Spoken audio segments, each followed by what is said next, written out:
So we are back, and we talked a little bit already about some things that were mentioned in this interview with Roland Martin and Tiffany Henyard, as he says.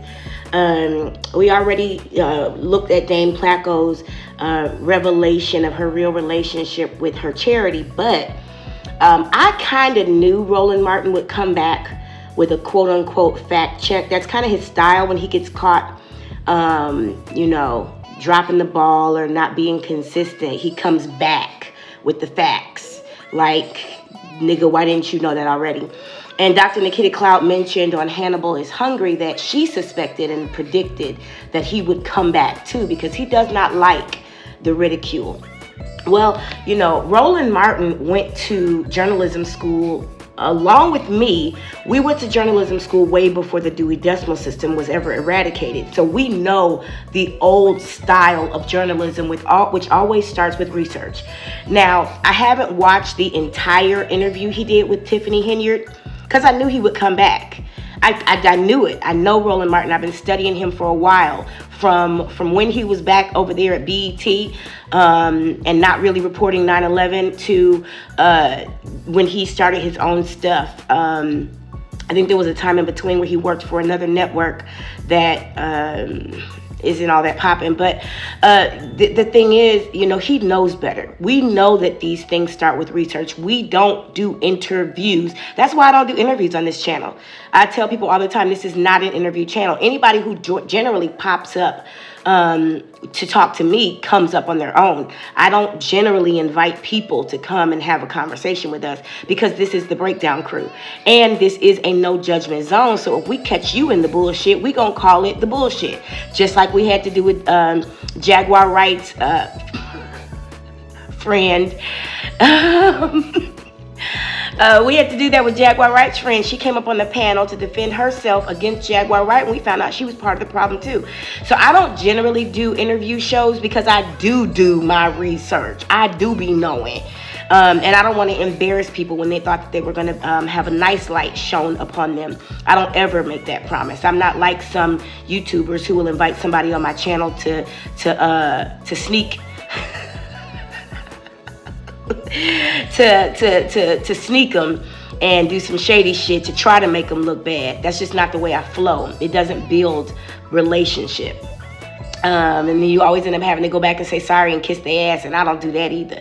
So I knew Roland Martin would come back. I didn't watch the whole first interview.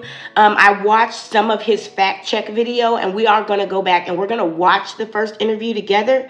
I still haven't seen his interview with Trustee Jason House either. And I'm wondering if maybe it's a part of this 48 minutes and 49 seconds that he spent with Tiffany. I'm wondering if his conversation with Jason House is included here. I also noticed that the interview he did with Tiffany Henyard was not posted right away, which always tells me that there's some major editing happening. There's some major scrambling happening behind the scenes, because if things went as planned, you could just post it. He has a whole team very well, let me put that. He has a lot of interns working for him who he's training to do what he needs them to do. And so they could have put that up a lot sooner than it was. So I noticed some discrepancies, but this is Roland Martin. Roland Martin is a personality. He is a personality. He is a personality. He's not necessarily anymore a journalist. He did say one thing in his fact check video. He said, he talked about the people who criticized his lack of research. And he said, some of y'all ain't never reported on nothing. Well, that's what people do when they get caught. They demean other people who criticize them. Well, the thing is, I have reported on something. I do have the same credentials as Roland Martin when it comes to our ability to research and report the news and interviews and media when it comes to this. Radio, television, documentary, film. I have the same credentials he has, and I have reported stuff. Maybe not to the degree or with the popularity that he has. I haven't made a career out of it because that is a dirty industry that don't pay well.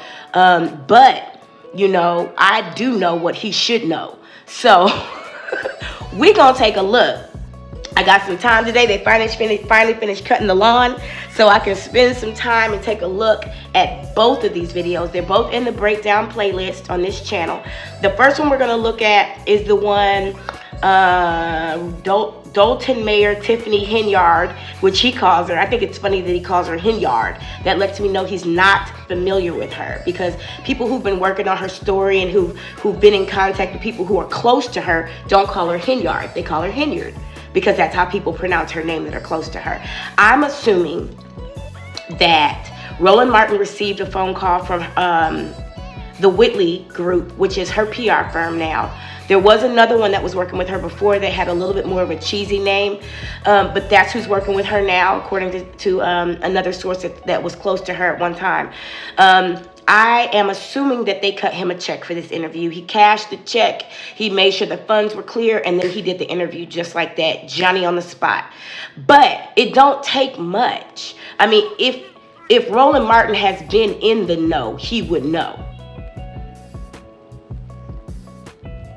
But he also interviewed Tiffany Henyard. He also interviewed Hillary Clinton and allowed her to say on his show. Was it her show?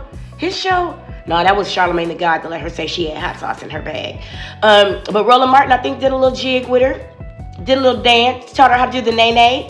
You know, he's not known for real hard-hitting journalism if it pays.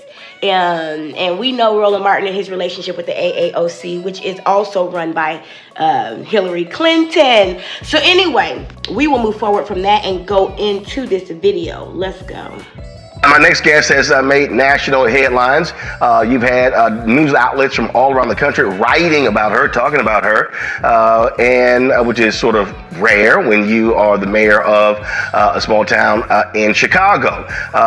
Tiffany Henyard is the mayor of Dalton, Illinois, and there have been all sorts of stories written, folks talking about what she wears, talking about her conduct, allegations about spending, you name it. There's been lots of drama, if you will.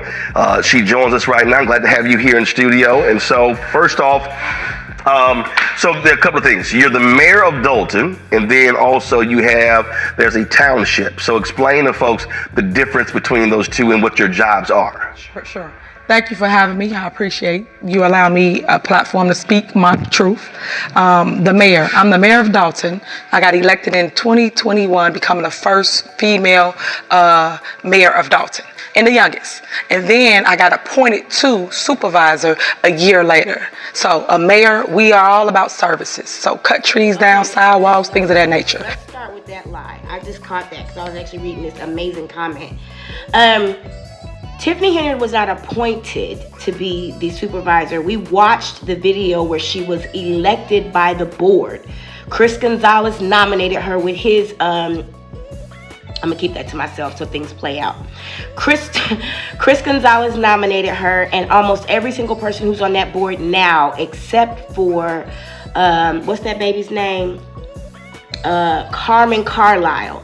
She's probably the only person now who wasn't on the board then, but that night we watched her get elected. She was not appointed by anyone, and as a matter of fact, the only person who could have possibly appointed her was a mayor pro tem who was not at that meeting. So that was not a legal meeting. There was not a quorum to legally elect her. So let's be clear, she was not appointed, she was elected, and that was a farce. Supervisor is strictly resources. So help pay your light bill, gas bill, water bill. I even help bury your loved ones. I pay mortgage, I pay rent. It's a resource center. So okay, that's the difference. So Dalton is a town about 20,000. How large is the township? The township covers what? I cover 190,000 residents. Okay. I'm over 17 towns. Okay, so and for the township, are those elected positions or appointed positions? Yes, it's elected. My predecessor passed away, and I was appointed to his. What'd she say? Her predecessor. Come on now. Therefore, taking the rest of his term. Okay, and for the different jobs, so Dalton pays you what as mayor? Township pays you what? Sure. So my mayor position is $50,000, which was already there, and my township position is $224,000, which was already there. When I got sworn into either seat, it came with the salary, which everybody prior to me received. Now, are both of those deemed full-time jobs? Well, no, part-time. Okay. Yes. All right, so let's first deal with Dalton. So Sure. your critics say that you have a significant security detail. First of all, how large is your police department in Dalton, and what is your security detail? So we have about 45. Okay, let me interrupt you here because she's going to talk a little bit about that, and I don't really have a lot to say about that, but I do want to make a mention. Roland Martin, I love you to death, but it always is concerning to me when a person uses an old, outdated photo as their photo, because that's what you want us to see you as. But honey, that photo is at least 20 or 30 years old. So let's go ahead and update that and tell the truth. Officers in our village. My security is warranted due to the fact of threats and things of that nature. But what people are not stating is it's in our CBA. That's our collective bargaining agreement. That's our union contract. So it comes with the seat. That's what people not saying. I didn't make this up. I didn't just create this and say I want security. How many officers is it? How many officers is what? On security detail. I'm not gonna say how many due to the threats on my life. So, but if it's in your CBA, it is in my CBA. I'm not doing anything wrong. I even went to court due to the fact of people suing me saying I cannot have a security detail, and But that's in all of the elected officials' CBA to be able to have security. And I feel like Dr. Cloud, and I'm a petty motherfucker if I choose to be. You hear me? Man, every single trustee would have 2 officers at this point if it were up to me. And that's how you start a gang war, because you know that's all the police are anyway, is little gangsters, little goons, little hoodlums in blue uniforms. But I would, this next meeting would have 2, 4, 6, 8 extra officers standing behind each and every single one of us 4. I, Tammy Brown, I, Brittany Norwood, I, Jason House, and I, Kiana Belcher, would have 2 officers each, because we're all entitled to the officer. And in Dalton, it has, if it's the mayor, it has to be a police officer. It can't be regular, you know, top flight security. But all of us would have police officers. And now we're gonna turn all of y'all on each other and see who wins. The judge said I can't have a security detail because it's already in a CBA. Okay, and so that's one of the issues there. Mm-hmm. You have other trustees who suggested that the city is in a deficit. Mm-hmm. What is the state of the city's finances? So we are in a deficit, but it's not what everybody's claiming it to be. They're going around with false allegations of 5 million, 7 million, 8 million. It's all false. Our deficit is $2 million. $2 million. $2 million. And what's your annual budget? Our annual budget is $30 million. $3 million? $30 million. Yep. And so what led to that deficit? So it comes from them not paying bills. So say for instance we have a board meeting and they say, well, we're going to pull this out, pull that out. If they continue to pull bills out, later on, what do you have? A deficit, because the bills still due. Just like us not. Now watch what she says here, how she explains this deficit. Now mind you, the board has approved 11 bills that still haven't been paid. Okay? But she's going to try to spin this whole deficit like we don't know, you know, where that deficit is found. And I'll go into that in just a bit. Paying our mortgage or not paying our light bill. We still owe the money at the end of the month. When you say they, who's they? The trustees, the board. Because the board is the one that votes to pay the bills. So so you have 2 types of government out there. You got strong mayor, city council, then you have city manager form of government. So mayor and the trustees control the city's finances. Well, yes, when it comes to the budget, just the budget. Right. Yes. Right. So in terms of who's deciding to pay the bills, so this deficit that you have, you're saying that's a result of the trustees not paying the city's bills? Correct. But do you have the resources? Yes. To pay the bills? Yes. So how's there a deficit?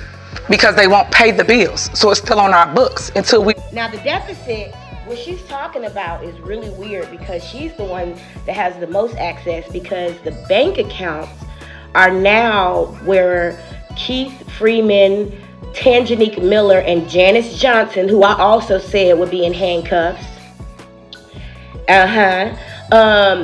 Those 3 are the what do they call it? At Fifth Third, it's like a viewer. They're able to see and make decisions on the bank, on the operating account.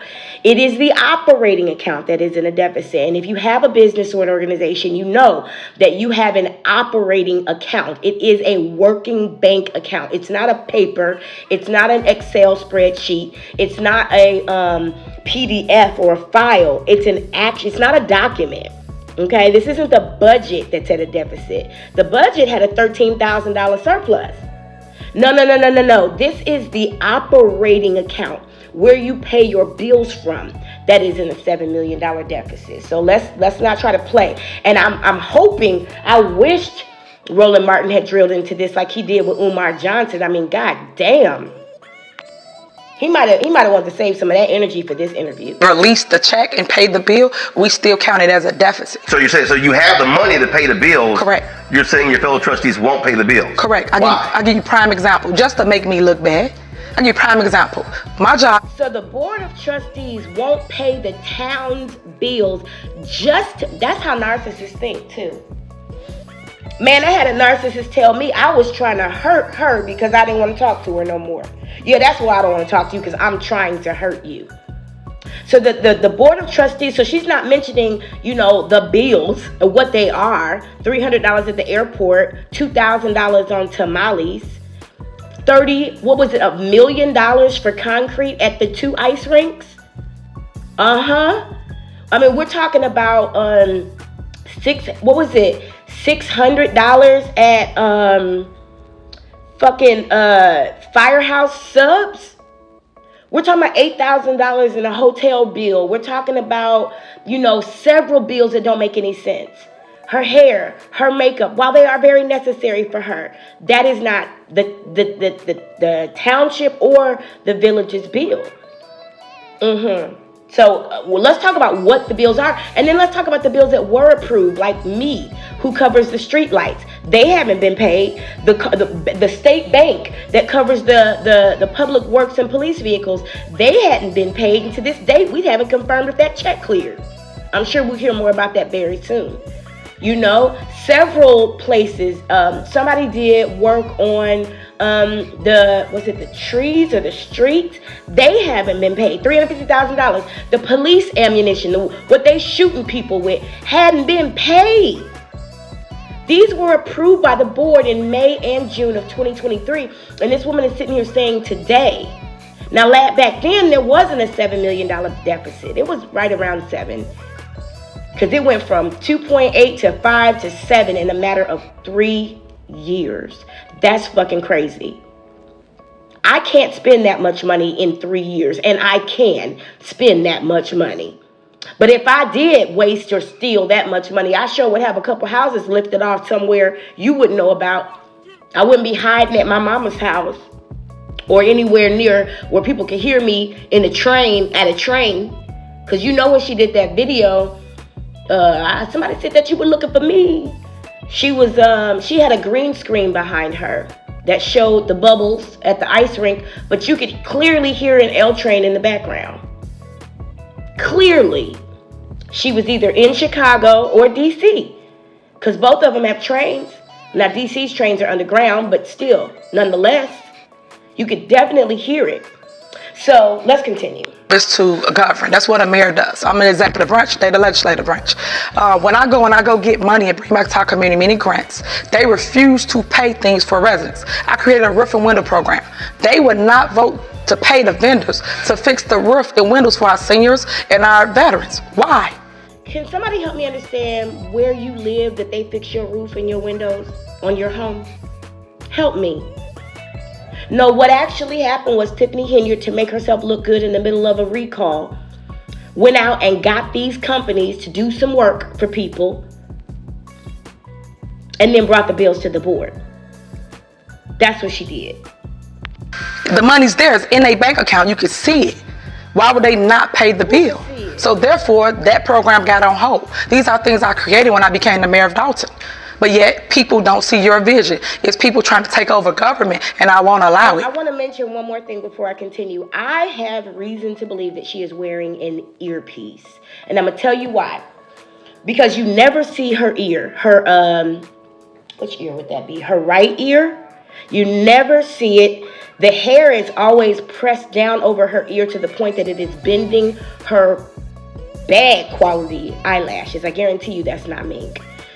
That is most likely, I mean, you can see where her hair has actually been pressed against her head. It doesn't flow that looks like it's probably human hair. It doesn't flow naturally. I do believe that woman is wearing an earpiece. I do believe that the Whitley Group is coaching her while she's in this interview. And they didn't do it prior to the other mayor having it. Why did nobody do any of the things they doing to me? So why does it matter? When all of this began, this not paying of the city's bills? So it's funny you asked that question. That's a great question. All this turmoil started right when I became mayor. So that showed me right then and there that the plot was to remove me from all. Go back and look at the videos we did, Mayor Hinyard and the Village of Dolton, and the Dolton trustees. The reason it started when she became a mayor was because she initially, before her inauguration, she told the Dolton trustees she was going to foot the bill for her inauguration like everybody else has done in the past.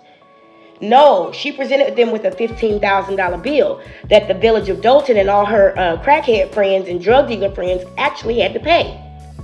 Some of it. And in the bill were like several egregious charges, like $4,600 for a fucking video. Then we've seen those videos. Those are not $4,600 videos. Well, I think when in Thornton, she had like a $15,000 chair for her inauguration. So let's not talk about them turning on you, because I've seen the videos and they were still very graceful in those first meetings. They were still very graceful in those first meetings, even with her presenting this bullshit and trying to justify it. So no, they didn't turn on her. She came in doing dumb shit, thinking she was going to get away with it because she, in her mind, got them their seat. Well, when the truth of the matter is, according to Trustee Kiana Belcher and former Trustee Ed Steves, they had to actually campaign for her because the community wasn't feeling her. The people were not feeling her. Her ghetto fabulous, lack of articulation. She's a poor representation of Robert Morris College or wherever she went, and so is Tangenique. Her lack of integrity. They may have known about her criminal record at that time. You know, the way she talked to the mayor at that time, like she did not have a good reputation. So the trustees had to use their professional prowess and communication and charisma and relationship building skills to actually get the people to vote for her. And she did not win by 82%. It's right in the beginning. I wasn't even in office for a good month before my board started to sit here and start to try to remove me from my seat that I earned and won by 82%, remind you. She was in office for a month. I've watched the meetings.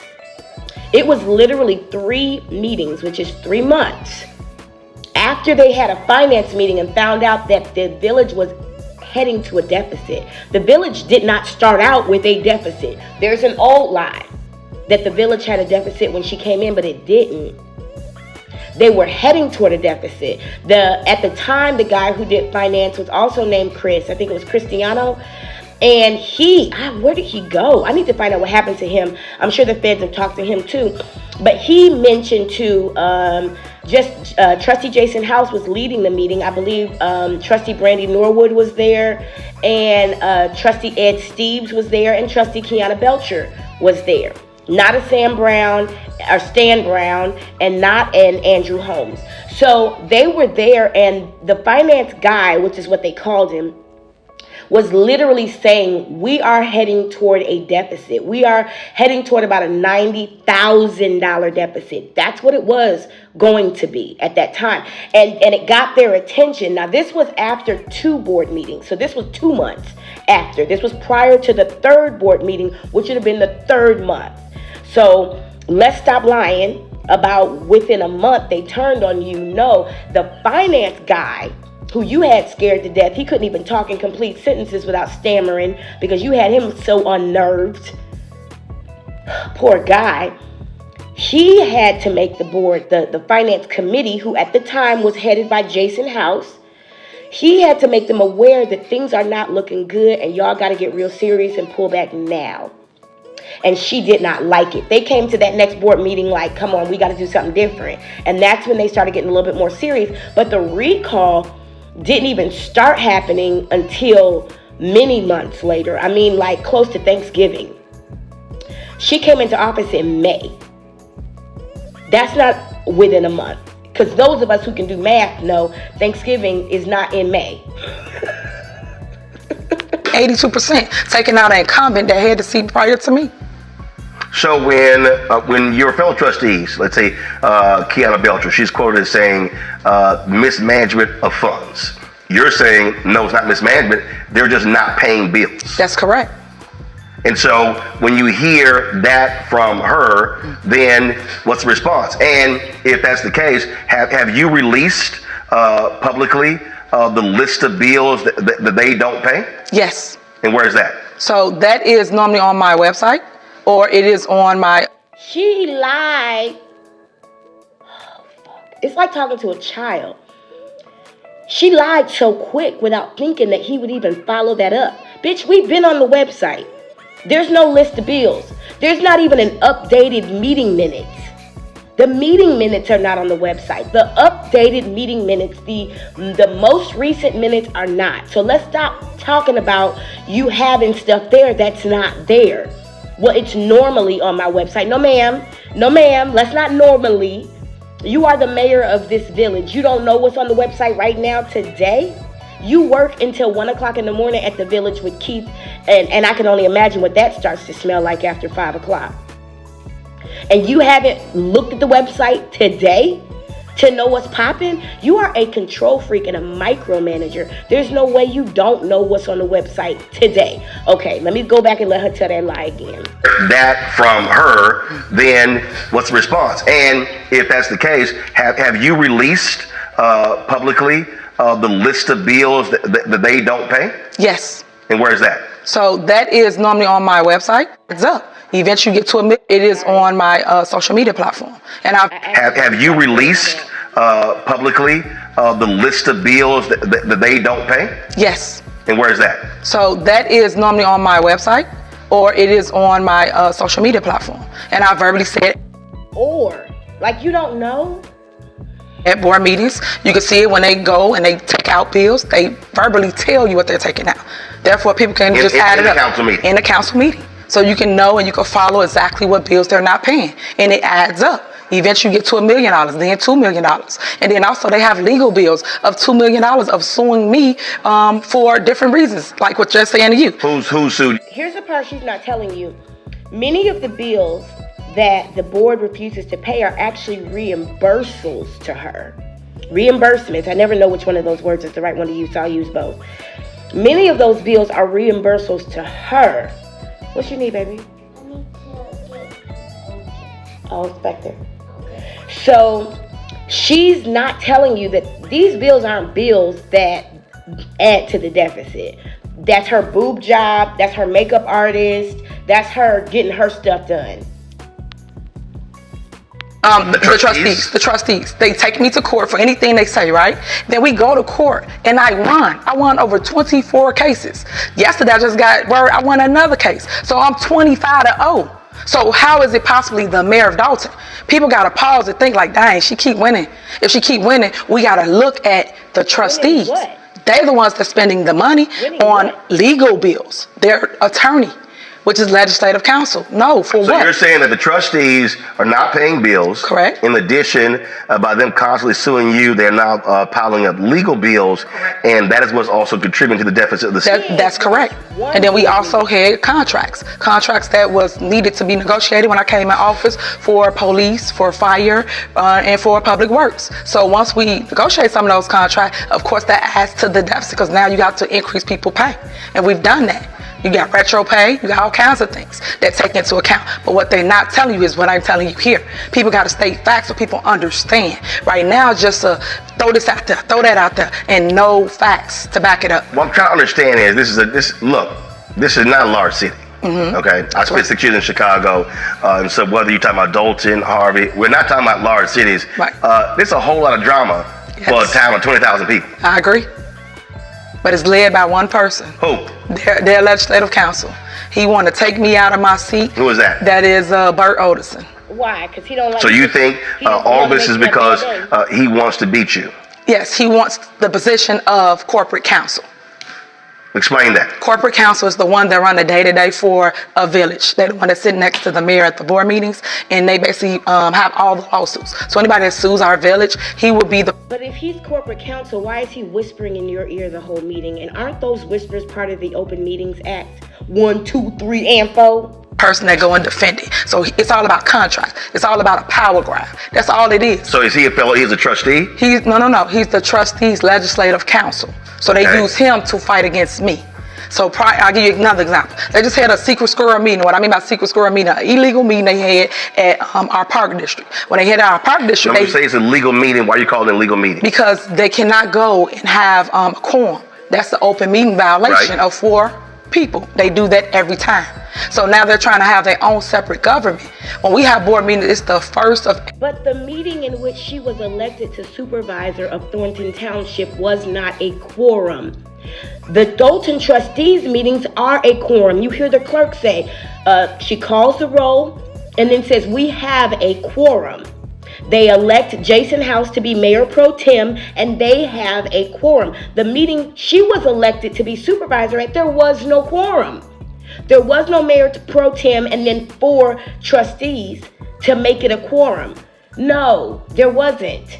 So let's stop playing like we don't know what should be done. Every month. Yeah, first of all, official board meetings have to be posted. Correct. Have you filed any complaints with the state attorney general? Yes. Saying they are meeting illegally? Yes, so we working on that, meaning we posted it and we filed it. So now we're just waiting on a response for that. So once we get the response, we will share with the public. But wait a fucking minute.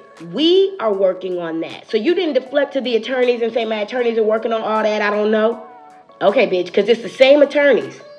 you can't sit here and have your own separate government. We either gonna get along or we're not. But we're not gonna get along. You wait till election time, and therefore you run against me. That's how this go. But yet you put all this negativity in our village, putting everybody in danger, and I don't appreciate that. When you say putting everyone in danger, how so? Like you have people that come out from New York. When she says putting everyone in danger, what she means is they're creating more targets for her and her goons. Because they're exposing more people that don't support her, and therefore she has to add more people to her last day of school list. And if you went to a school where you had a last day of school list, you know what I mean. People that come from all over and fly into our town just to get stories and follow us around. And then they go in our village halls, harass our residents, harass our staff. So it's become more than what people are seeing. So you're saying, because of the attacks on you, you had stories in the New York Post, Fox News, other places, and you're saying all of that has contributed to these attacks directly on you and residents. Correct. You've been, talk about the threats that you've had to deal with. Oh, wow. Tons of threats. It's in email, it's in text form, it's on voicemail. People come to our village and threaten us. People have been arrested for coming and threatening us. It's all types of things it's a record of that warrants why we need security.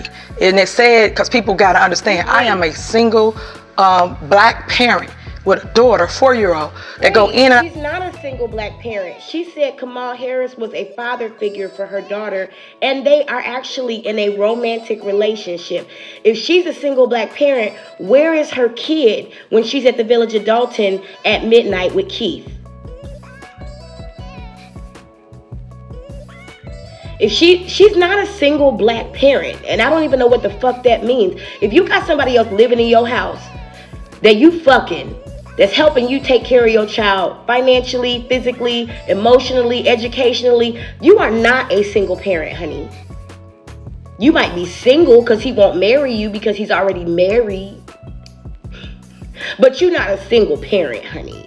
Let's be clear. Out of my house, you got people pulling up, taking pictures. You even got that trustee, that Kiana Belcher, came to my house, took pictures of my house, and then spreaded it out, gave it to everybody, causing me and my family to be in much danger. And these are the things we reported, we talk about, we tell people. It's just a vindictive against me, and I don't appreciate it at all. I just don't. When you look at how you're being framed, you are being called crazy, deranged, saying that you are stealing funds. You also you have a charity that from the Attorney General's office. I understand they sent a cease and desist letter to your foundation. I don't know nothing about that. I'm not crazy. I'm not You have deranged. Tiffany Henyard Cares, your foundation. So the Attorney General's office hasn't reached out to you regarding your foundation? So I want to set the record straight. I don't have a foundation. I am a supporter of anybody that's struggling with cancer. My mom had breast cancer, and I'm always push anybody that has that. If someone uses my name to push their charity, or if you say this is Tiffany t-shirt, people gonna buy it. Because right now I'm considered what? Clickbait. People make money off of my name by views. So you just say my name. You say you don't have a foundation. I do not. And that's why I tell everybody, go do your research. I'm not on anything. So when we see all of this back and forth, when we see this going back and forth, have you, and I've seen this happen before with school districts, I've seen this happen before with city councils, have you called in the state to come mediate? Did I call in the state? Have you reached out to the state to come in and mediate what's going on here? So I've seen school boards where you have lots of drama, and Texas Education Agency, comes in and deals with that. You're having these issues. Now, I mentioned to somebody when I gave them feedback about the way they were treating my child yesterday, that it is not my job to explain any of this to you or coach you or develop you. You need to go talk to your supervisor about my feedback. The reason why I said that was because I knew that person wouldn't do it. I knew they would never go back to their supervisor and get more information because they knew what they were doing and they knew they were wrong. So Tiffany Henyard has not reached out to the state for mediation. She's not even thought about it. Did Dorothy Brown recommend it? Have you reached out to state lawmakers? Have you reached out to state representatives, senators to say, hey, how can we resolve these issues? Because if they're not paying bills, if legal fees are piling up, that's just more taxpayer money being spent. Correct. And yes, we have. So maybe 2 people might have reached out to us in the beginning. We was doing kumbaya. We was having meetings. About two people might have had. I remember this nigga told me once, because I broke up with him. I had to get a restraining order on him too. That's what happened when you got good pussy. This nigga told me 4 or 5 chicks was looking for me and they was gonna whoop my ass on his behalf. I was like, 4 or 5, which one? You don't know how many bitches you got looking for me? It's either 4 or it's 5, honey. It can't be 4 or 5. So about two might have had. Come on, somebody, because what had happened was, We was talking about what we have an issue with one another. The sad thing is, it just reminds me of high school. It's just a he say, she say thing. Well, I don't like you because of this, or I don't understand this. It was more of that than basically taking care of the business of the town. We got elected to serve. That's it. We didn't get elected to make sure we like one another. And that's why I get upset with people that are in government. I want them to put their difference to the side and do what's right for the people. That's it. That's why I'm in this seat, because I care about my town. I won by 82% because people know and they saw me doing the work. So why does she have such a pleading body language?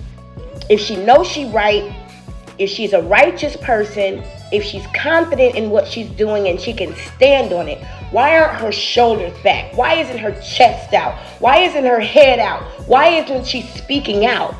Why are her shoulders caved into the front and her body language is caved? Why is her chin down and she's looking up doe-eyed like she's talking to her daddy? Because she lying. So let's talk about, because I've read different stories and I'm trying to understand what they mean. So let's talk about a meeting. Your critics say you came dressed up as Nino Brown playing Bitch Better Have My Money. Did that happen? Oh, wow. Okay, so let me clear that up so we can understand. I did not come as Nino Brown. I did a scene for Martin. First of all, let's talk about that. She said she did not come in as Nino Brown. She did a scene from Martin. Well, where'd you get the idea for the dog? Because the scene from Martin doesn't have a little puppy. Not a dog, not a puppy, not a teddy bear, not a nothing. So where'd you get the idea for the dog? And anybody who owns a dog and loves it never shakes it. Nobody who has a dog would ever walk around shaking it like it's a baby. But where did you get the idea for the dog? I want you to answer that question very clearly for the record. If it was Martin, first of all, who does that at a professional meeting? It's a professional legal meeting and you come in a costume with a stuffed animal mimicking lines from a fictional story. Nobody does that, except preachers, because they always extra because they need attention.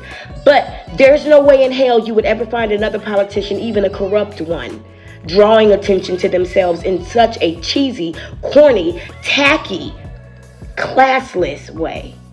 And no, ma'am, you're not gonna sit here and tell Roland Martin and his. You're not gonna sit here and tell. All I see is that owl what that boy name? I guess it don't matter. The person who made a puppet out of an owl and said that was Rolly the bird. But you're not gonna sit here and tell people that. Okay? It's very clear what the truth is. There was no dog in the Martin scene. I did my research. One thing I am, I'm young, so I try to make sure. What? I'm 43. She's 40. Which one of us are young? Because if she's young, I'm young too, and I don't think so. I think I'm an adult. I think I'm a grown-ass woman. I don't get set down with a damn kids meal menu. Nobody in their right mind would look at me and say young unless they were 153 years old. This woman is 40 years old. She was 36, 37 when she was elected. Okay? 37. She was 33 when she tried to break in that car and got arrested in Chicago. Young where? Young where? She's not young. She's not hip. She said she loved the house head fest because it brings out the older crowd. She loves the seniors. When's the last time you saw Tiffany Henry do an event for real young people in Dalton? Not one. Not even a job fair. Not a college fair. Not a learning workshop. Not a hip hop festival. Not a fashion show. Not a film festival. Nothing for young people. She's not interested in them. She made them mow the lawns for free while she found Mexican companies to do it for pay. No, she's not young. She's 40. I reached my young voter. You're the scene from Martin. Where? Was it Dalton or Thornton? This is Dalton. The thing, if you're reaching the younger voter, Martin came on TV when I was in the 5th grade. 1991. Let's quit playing games. I'm sorry, 1990. Stop. Roland, I'm taking your job. Listen. She's trying to reach younger voters by mimicking a scene from a movie and a television show that came out before Beyonce and Destiny's Child came out. She's saying that she's mimicking art that was published before Barack Obama became president. These are all things that happened in the last 20 years. Well, not the Destiny's Child thing, but you understand what I'm saying. She's mimicking a television show that is shown in syndication. Come on, Roland. This is all of the village, really. Okay, got it. All the smoke and the heat coming from my mayoral seat, but they mix the two because people don't understand the difference between the two. But I did come as a scene from Martin. I even made fun about it and did a skit and posted it on my TikTok just to show people my sense of humor side. Because at the end of the day, you got to meet the voters where they are. You got to meet the youth where they are. And that it did work. People pay attention to the meetings. They come in, they check out and see what's going on. And just give you a little more clarity of it. We had an election. And I was being funny about it. Somebody knows something, meaning somebody knew where the votes went. During the election, the night of the election, we won, one of our candidates. And then come like a week or two later, all of a sudden the votes disappeared. If I remember correctly, and I probably don't, because I watched that movie. Mind you, now she mimicking scenes from art that was published when I was a child. Stuff I wasn't allowed to watch. But she trying to reach the younger voter, and we in our 40s. But if I remember correctly, that scene where Nino Brown was walking around with the dog in his arms, talking about somebody, no, he had a dog on a leash, talking about somebody knows something. I think it was because the Carter got infiltrated, like the police came and took over or whatever. Wasn't that what it was about? It didn't have anything to do with a formal election in a town, a legal proceeding. It had everything to do with him losing his business because the legitimate organizations came in to set things straight. So was that when she found out the FBI was under investigation? So somebody took all the votes through mail-in ballots. So I went in and I was like, somebody knows something. That's all it was. And it was before my meeting, not during my meeting. And you can watch it, you'll see it was before. Everybody left, and even the people that's into it with me, everybody left, because that's all it was. It was just a sense of humor, and they took it and flipped it into this big thing that you see. So if that's the case, then are you looking at making adjustments in terms of how you operate, how you govern, because they're criticizing that. They're criticizing you putting up billboards. I mean, literally, they're criticizing attire, you name it. Yeah. So it's sad to see that, because you would think somebody will reach out and say, hey, Mayor, I want to work with you. Let's sit down and talk and go over things that I think you should improve or change.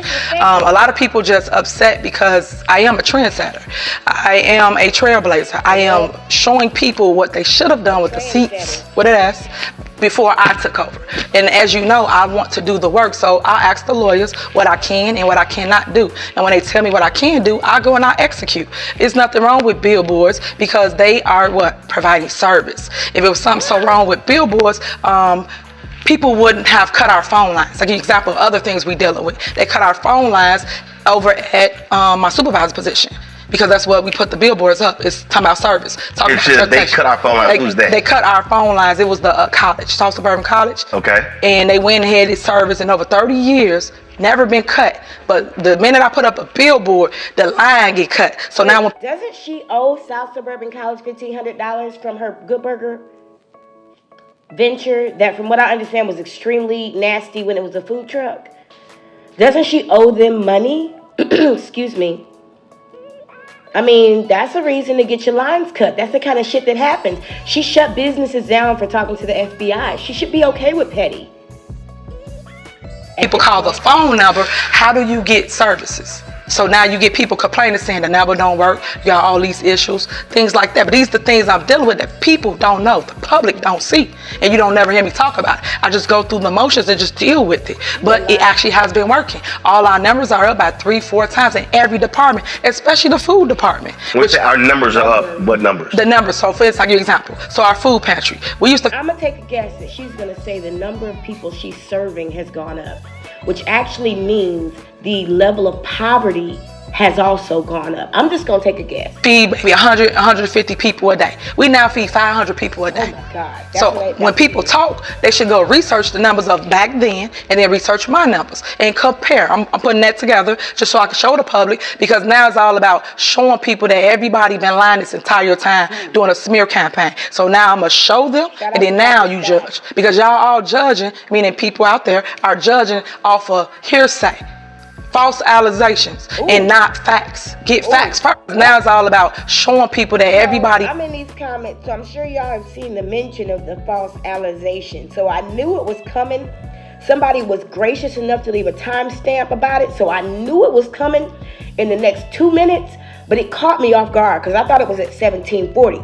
It's at 16:59, so I wasn't ready. Lord Jesus, what the fuck did she just say? Been lying this entire time doing a smear campaign. So now I'm going to show them, and then now you judge. Because y'all all judging, meaning people out there are judging off of hearsay, false allegations, and not facts. Get facts first, and then make your judgment. Take me through what took place with the change in pay for the Thornton position.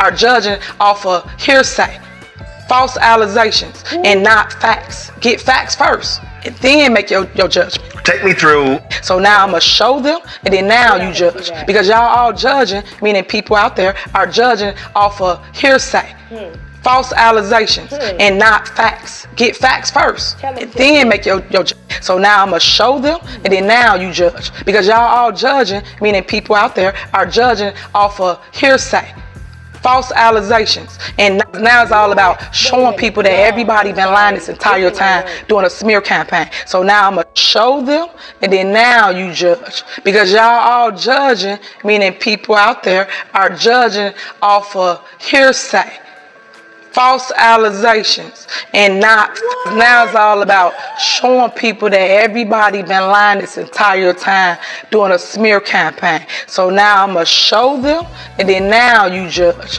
because y'all all judging, meaning people out there are judging off of hearsay, false allegations, and not facts. Get facts first. Captions, listen. Y'all, when I put captions on my videos, they usually just stop when she's talking. Like, I don't know if you noticed, there's not always captions when she's speaking, because a lot of times my little caption generator, it gives up. This fucking says there are judging off of hearsay, false alice. It was like, fuck it. I'm not even going to try to, I'm not gonna finish that word, because I don't know what the fuck she was trying to say. I know what alizé is. I know what an allegation is, but I don't know nothing about no allegations. That sounds like another way to say cocktails. Let's go get some allegations. Oh fuck. See, she thinks she's trending for a good reason, and unfortunately, because she's a Gemini, she don't care what kind of attention she get. But this is the kind of attention she's getting. We gonna watch. Now it's all about showing people that everybody been lying this entire time doing a smear campaign. So now I'm gonna show them, and then now you judge, because y'all all judging, meaning people out there are judging off of hearsay, false allegations, and not facts. Get facts first. I would have been the camera person to have immediately, I don't care what my fucking producers and technical directors said, I'm moving this camera, bitch. I'm taking over. I am panning to Roland because I need to get that reaction. Why didn't they? And then make your judgment. Take me through what took place with the change in pay for the Thornton position. What your critics say is you laid an effort to cut the salary if you don't get re-elected, but the salary stays the same if you are re-elected. And see, that's again what I mean by research and what I say, the media and everybody doing the smear campaign. It's an ordinance already on the books. They didn't tell you that, right? No, what's the ordinance? The ordinance is on the books. My predecessor, he created that ordinance, and it's already there. That if he was to run or not run, that the salary drops. It's already there. Okay, so. Well then, if I understand correctly, that is true. But it's not 25,000. She actually changed it. It was like 47 or something like that. But she changed it to 25,000. You're saying prior to you coming there, that was that his decision, or was that the Thornton Township trustees' decision? Well, it's them as a group, because they have to vote on it. It's right. Ordinance form, so yes, it was everybody's decision. So you're saying that predated you? Yes, and it's there. I have the proof for it. Yes. Okay, so the salary is currently what? For myself, $224. So when there's the next election, then if the current supervisor is not reelected, then it drops to what? 25. Do you know what the rationale was for that? Well, it was, like I just stated, it was already on the books, but no one did the research. They did this whole story of, hey, Tiffany did XYZ. So how did it become news if it was already on the books and nothing had changed? Come on, Roland. I know you had to prepare questions and do all that. I know, and we've already been made aware that she does that. She doesn't give a good interview. I get that. But you should have already known it in such a way that you could say it without asking about it. Because you know how you do. You got a little feminism in you. You know how to throw shade. You know how to read like the best of us girls. You know how to say what needs to be said. But if you had done your research, honey, or even just a common sense dad to daughter conversation, you know, we all got those friends, we tell us stuff, and you be like, that don't make no motherfucker sense, because how did it end up in the news if it was already the way that it was? If you didn't do anything to change it, the news didn't say they found a document that has this effect. It was reported by several houses that you made the change. Come on, babe. Don't get me wrong. We did cut the prior salary was $50K. So, I'm sorry, cut what? $50,000. Okay. The ordinance that I'm talking about. Right. It was $50,000 that they created. Now we cut it in half. We did do that because everybody said we make too much money. So we did do that. Okay, but what it was? Y'all know. So it was cut from what, 224 to 50? No. What I'm trying to say, what was 50? The orders that they created. Okay. Meaning the previous person before me. That's what they created before me. So it was $50,000. So no matter what or who ran against that person, it was already dropping to those numbers. It was dropping from whatever their salary was, which is the 224 to $50,000. Okay, and then when you came in, I dropped it to $25,000. All I did was cut the 50 to 25 in half. And why was that? Because everyone said the salary was too high. So all I did was just reduce it by half. That's it. Mm-hmm. But do you understand what I'm saying? It was already on the books. It was never going to stay to something, ever. It was always going to drop down. And you're saying that predated you? It does, yes. We have the ordinance. If you like the ordinance, we can give it to you. What is your relationship with the township trustees? Because again, there are two different entities here. Correct. How many trustees are you dealing with the city of Dalton? 6. 6. How many are you dealing with Thornton Township? 4. Okay. So do you have issues with the Thornton Township? Actually, I don't. It might be one person that might not want to agree with things there, but everybody else is on board. I have no issue like I do in Dalton. So what you're saying, most of all this drama is really happening with the city of Dalton. Correct.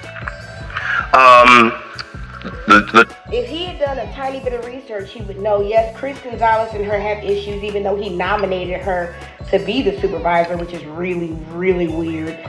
The other lady whose name ends in Everett Gray, I haven't figured her out yet. She doesn't even seem like she talks or thinks until it's time to vote. And the other person that I'm able to identify works for her as her assistant/tenant.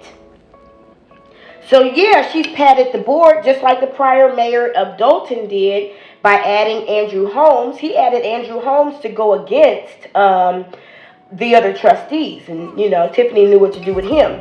So she's padded the board. I wish Roland had done his research. Trustees on Thursday voted for a resolution asking the FBI to investigate. Do you support that to help clear you, or do you believe their action was wrong?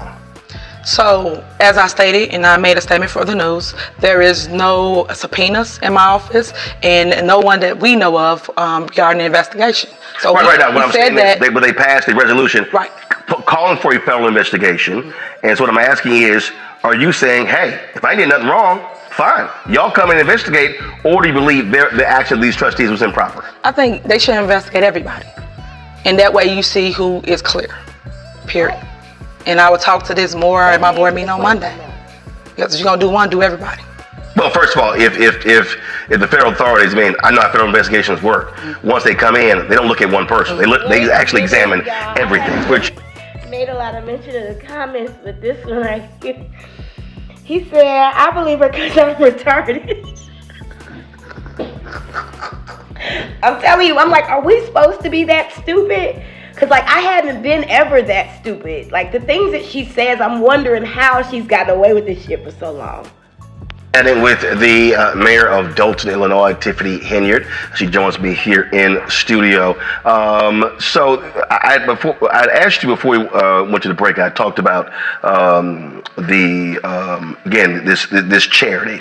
And the Illinois Attorney General's office, this is from CBS affiliate there, says that the accusation comes at the same time the Illinois Attorney General's office told Henyard's charity multiple times in recent months to stop improperly soliciting donations because it had not registered with the state as required by law.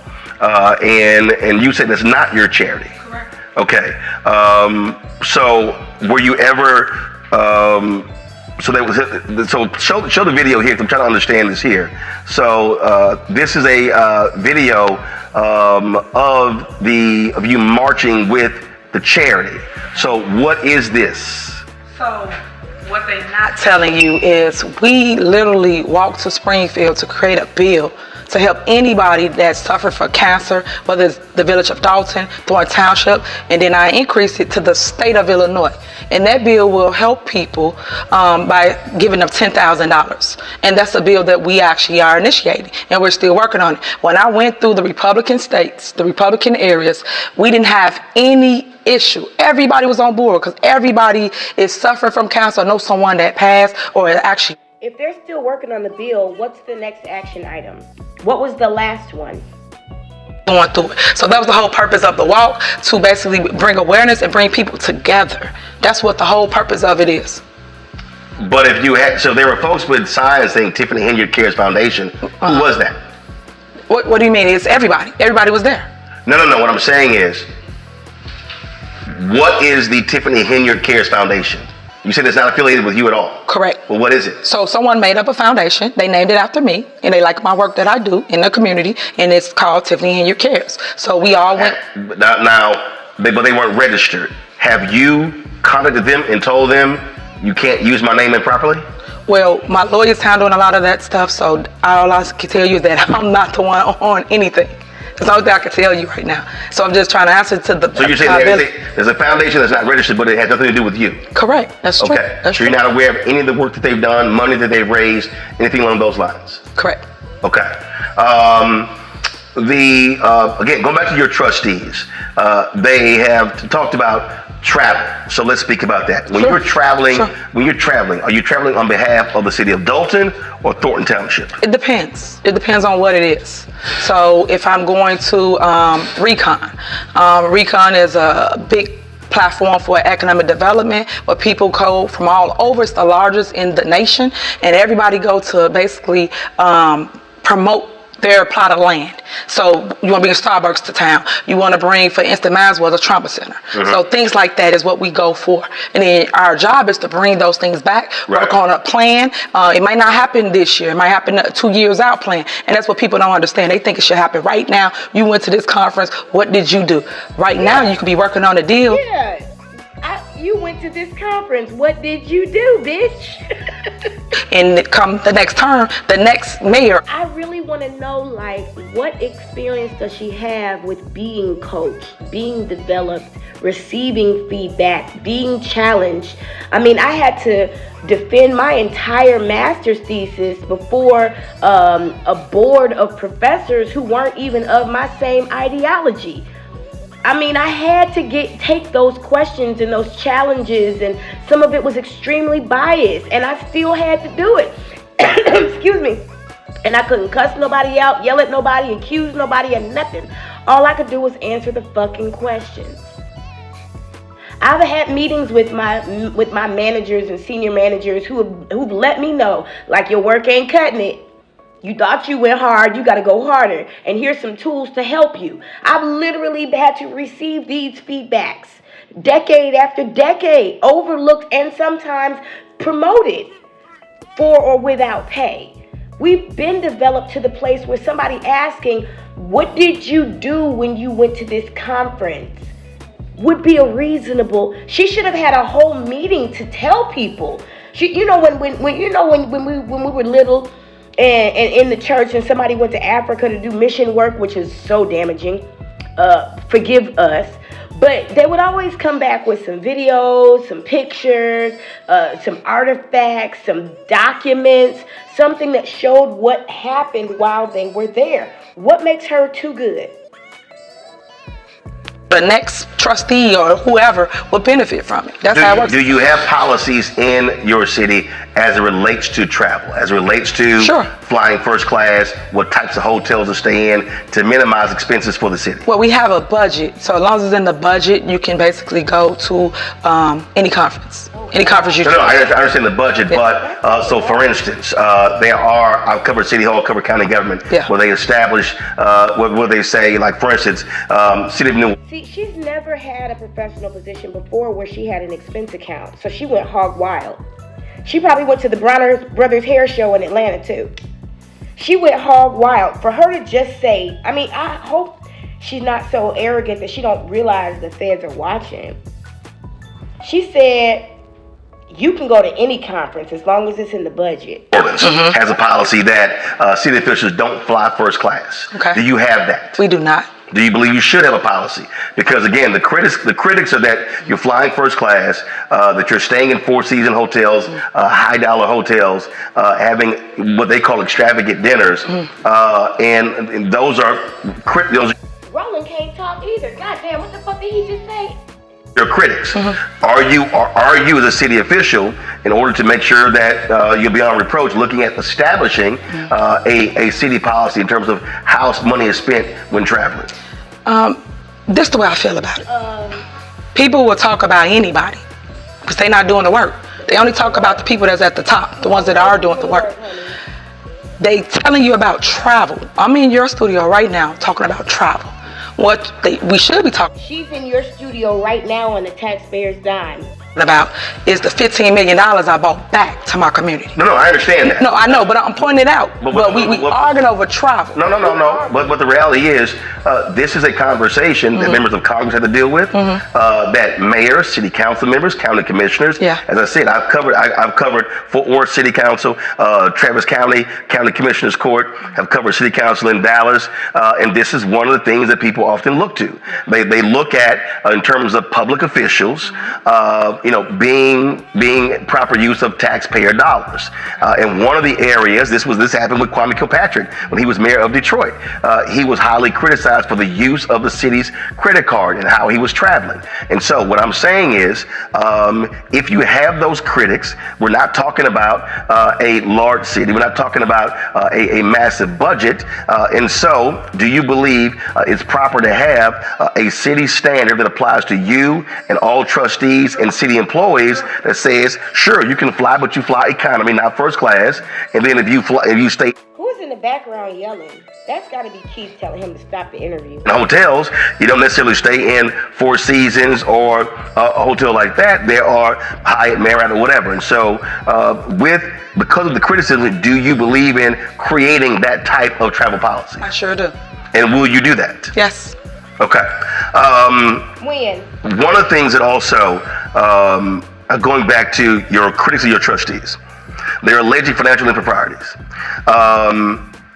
When it comes to documents, they say that you won't turn documents over. When it comes to your city's budget, how is that handled? Is there a city treasurer? Is there a city auditor? Normal operations in the city, there are people who Oh, and let me mention too that the CBD grant or CBG grant that the city, the village of Dalton gets every single year, it's about $400,000. They get it every single year. They've gotten it every year since Tiffany Henyard has been mayor. It requires an up-to-date copy of the audit, the financial audit. They don't have one right now. Now, if they got this grant last year, did they have an audit? No, because they didn't have an auditor. She's been smacking down the proposal the proposal for an auditor. She's been vetoing it over and over again. She does not want an auditor. So if the CBG grant, if you listening, CBG folks, if that grant was awarded last year and the year before last with an audit, were those audits forged or were they authentic? Have they been verified or authenticated with the person or group that did the audit? I'd like to know. those different things. And so when you're a trustee, they can make those requests and those documents are produced. How does it work in Dalton? Exactly what you just said. Every document we produce, every statement we give them. They sued us. That's another lawsuit they sued us for. And guess what? We won. Because that's why I'm trying to explain to everybody. They just saying stuff. There's no facts to it. We go to court. We prove to the courts that we're doing our job, which is providing them with documentation. Once we give the documentation, guess what? We win our lawsuit.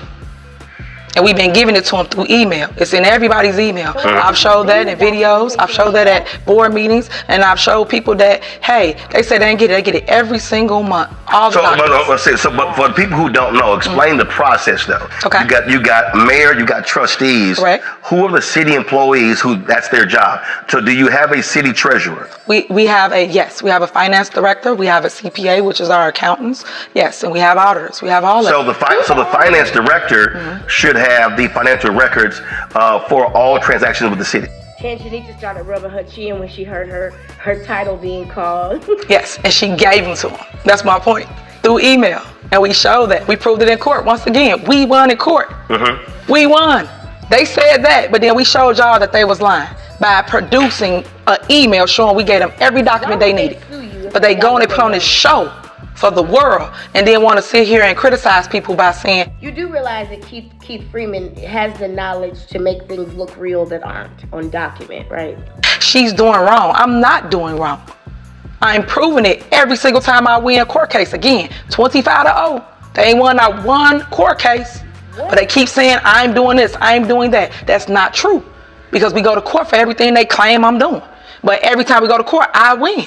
If I'm doing wrong, why am I study winning? That can't be true. That's the narrative they putting out. I have two powerful seats. One, I'm the mayor. The other, I'm the supervisor. I am over 190,000 votes, whether people like it or not. That can sway an election, no matter what people say. I am an influencer. They only go out to people that can influence people's minds. And right now I have the youth. I got everybody that loves Tiffany Henry because I've been doing this since day one, since I was a trustee, where I did two terms. And I came out of every election victorious. Every election. So now, because they can't beat me, they got to do this smear campaign to convince public opinion that I'm bad for them. So you said two elections. You were first elected in 2021? No, 2013 was my first election for trustee. I was a trustee. I sat where they are. And 2016 was when she broke into somebody's car and got arrested. Right. That's why I know the law. The council. Yes. Elected mayor 2021. Yes. Term is 4 years? Yes. Okay. Plans of running for re-election? I'm running for both my seats. And I'm gonna win them. So, and when is the election for Thornton Township? 2025. So those elections at the same time? They are. And folks who don't know, the township covers how many different? 17 cities. 17 cities. Which is governed by all men, which I am over.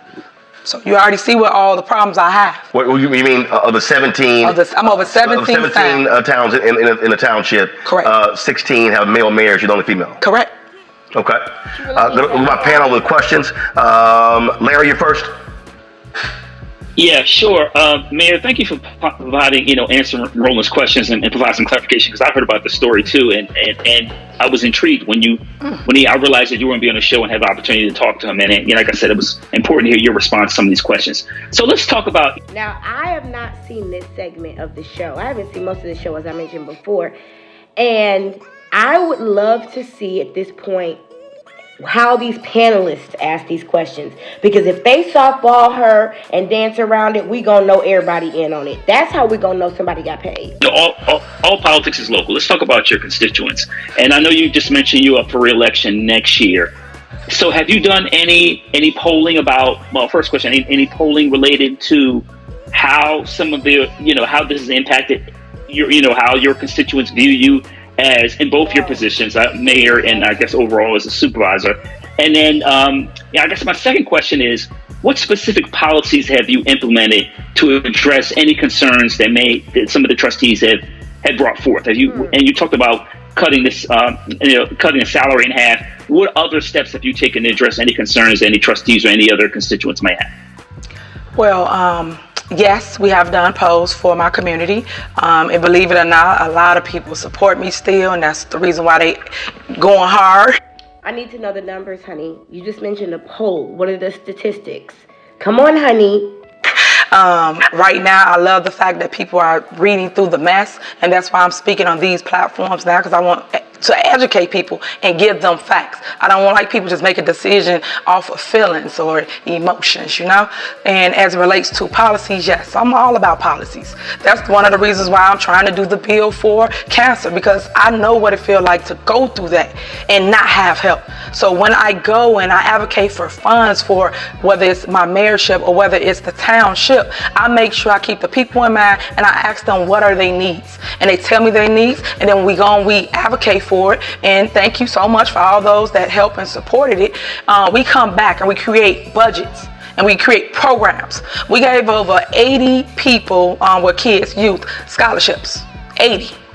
And they got up to $2,500. We also did 429 kids for Stop the Bleed and CPR. Because you know about all the shootings and things that's going on in communities. These are things that people don't talk about, the real work, the real things that I actually do in my communities. And I'm going to keep on advocating for that. So yes, to your question. Jaquo. Yes, thank you so much for being here. What I wanted to ask specifically is different than his question, is that regardless of the outcome, if the FBI is pursuing an investigation and you do get some vindication as it relates to their investigation, but how do you go about restoring public trust, right? The public trust, because whenever, Public trust is not something Tiffany Henyard values. She's a bully. She's a mafia mayor. She's not one who cares if people trust her. She cares if they obey her. So let's see how she answers this question. It calls for all of these different allegations, and then you're on national news. I mean, that's essentially what you've lost, right? Is the public trust. And so how are you going to gain that back? In addition to that, with all of these lawsuits, 26 lawsuits sounds exhausting. Okay, for the amount of time that you've been in office. And frankly, have you instituted any countersuing measures or any other legal measures to prevent? I have an issue with these panelists asking her 2 questions at a time, giving her one opportunity to respond to both questions, because it's confusing to the viewer and it allows her to choose which question she wants to spend time answering. We see you. This cycle from continuing. Yes. 2 votes. Okay. So, yes, I'll start backwards. So, yes, we're countersuing the Board of Trustees for all the illegal things that they do. And we're working on that. And you will hear me speak to that at my board meeting on Monday, because it said that people have allowed the outside to interfere with the day-to-day operation of our village. And people are convincing, I would say, certain individuals that both my titles are one, and it's not. I have one title as supervisor, one title as mayor. So it's 2 different budgets, 2 different boards, and we do 2 different things. And I just want the world and everybody to understand how we're going to move forward as it relates to public trust. That's why I'm speaking today on Roland's platform, and I appreciate him for giving me the opportunity to do so, because it is only one-sided narratives out there. And I want the world to know my heart and my passion for community, because I don't know nobody that will sit in a seat, take all the smoke that I take, be in the fire, and still keep pushing. A lot of people would have quit. A lot of people would have did worse off things than this. And I choose to stay prayed up, stay focused. I let God lead my steps. And I love everybody that be praying for me and sending me uplifting quotes. And a lot of people would have, it is only one-sided narratives out there. And I want the world to know my heart and my passion for community. Because I don't know nobody that will sit in a seat, take all the smoke that I take, be in the fire, and still keep pushing. A lot of people would have quit. A lot of people would have did worse off things than this. And Okay, so listen very closely to what she just said, and we're gonna go back and listen to it again, because it sounds like a confession. She said, I don't know many people that would have went through what I went through and not done what I did. A lot of people would have done worse than this. Well, what is this? Is this when you attempted the murder on Valeria Stubbs? Is this when you sent the police by Mr. Lee and that other beautiful lady who spoke at the last meeting? Is this when you shut the businesses down because they wouldn't pour into your campaign anymore? Or when you wouldn't allow people to renew their licenses? Or when you shut businesses down because they just wanted to be and you considered them to be competition? Or when you shut businesses down because they spoke with the FBI, which they have a legal responsibility to do? Is this when you locked the assessor out of her office? I mean, when you say a lot of people would have done worse than this, what is she talking about? Like, that's what she said. She said, I don't know many people who would have stuck through this the way that I did. A lot of people would have done worse than this. What does that mean? Let's go back and hear that again. my passion for community, because I don't know nobody that would sit in a seat, take all the smoke that I take, be in the fire, and still keep pushing. A lot of people would have quit. A lot of people would have did worse off things than this, and I choose to stay praying. Baby, that sounds like a confession to me. And if I remember correctly, Barack Obama, who I do not support politically, went through a whole lot during his 2 terms. And there's no words of attempted murder, businesses getting shut down, people being harassed by the police. Nothing. Not even one, homie. He went through a lot. He was the president of the United States, and he only made $100,000 more a year than you do. He didn't travel as much, honey. You didn't see a difference in Michelle Obama's appearance. She got all her surgeries before she became FLOTUS. So I don't know about that, ma'am. I think that there are politicians who've gone through worse than you. There was one judge we found at the bottom of the river. I think she went through something. And they would have done worse things than this. That's what she said, right?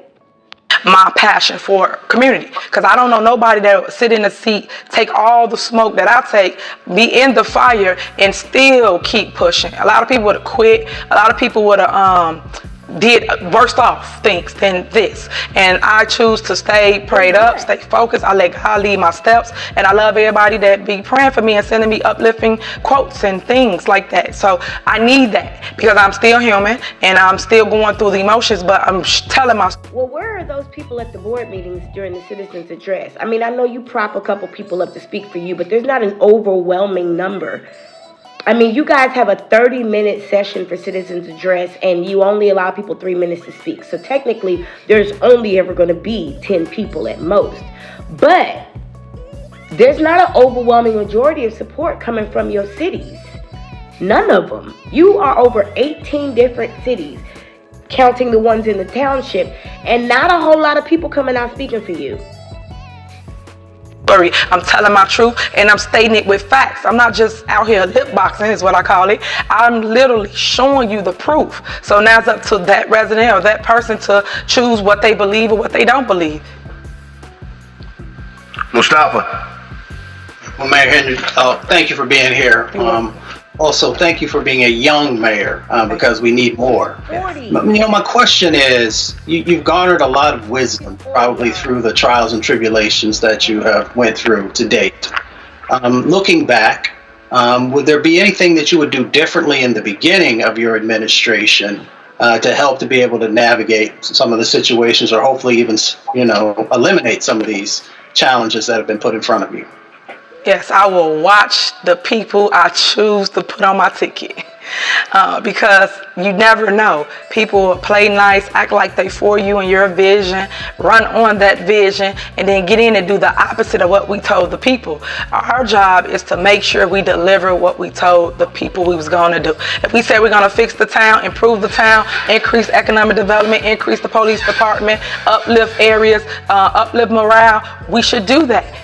And that's what I want people to do today. I want people to call elected officials out on their mess. It's a lot of people that talk the talk but can't walk the walk. The difference with me and them is I run circles around everybody that was before me.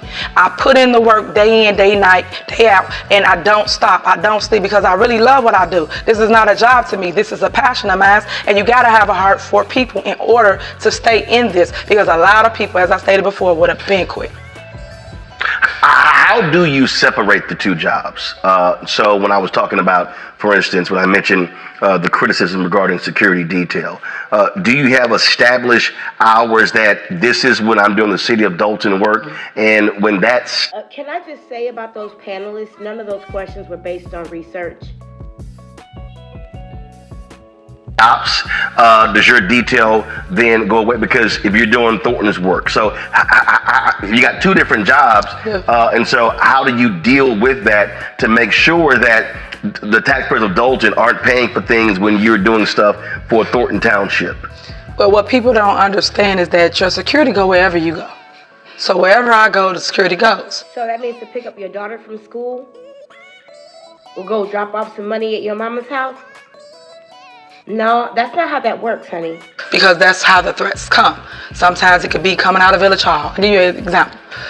When we was trying to do Kumbaya, me and my board, this is when I first got in office, we had 2 individuals jump out the bushes on us. The bushes.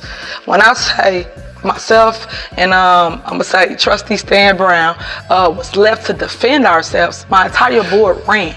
All of them. The men, the women, everybody ran, got in the car. I mean, what the fuck would you do? What the fuck? You stood there to fight him? You stupid. You and dumbass Stan Brown. Well, you know, he a postman, so he used to dogs coming after him and shit. He probably had a flashback. Listen, so you mean to tell me, I'm envisioning that scene on Love and Hip Hop when Scrappy and Stevie J got in a fight in the parking lot because Erica Dixon ran her mouth and Jocelyn ran hers. Listen. So if somebody come out the bushes and your car is within distance, wouldn't you go to your car and go? She said they left us to defend ourselves. Yeah. Bitch, you grown. What you think Jason House is going to fight for you? He got his own wife. What are you talking about? None of them have to give up their lives for you. Who are you? You're just another elected official, just like they are. And I mean that with the most respect. You're not in a position where it really matters. Somebody came out the bushes at you. So they got in their motherfucking car and sped the fuck off. That's what I would have done. Left defending against this individual. Come to find out, 5 minutes later, call somebody else. This man pull up in a raper man van, jumps out, and start bickering with us. And then you have one trustee filming in their car. In their car. I didn't have no security. I didn't have anything when I first started. Come to find out, 5 minutes later, call somebody else. This man pull up in a raper man van, jumps out. What is a raper man van? Oh my gosh, she sounds like a child. A raper man van? She said that on national television.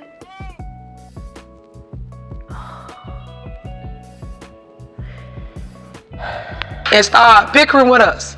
And then you have one trustee filming in their car. In their car. I didn't have no security. I didn't have anything when I first started. That's how bad it's gotten.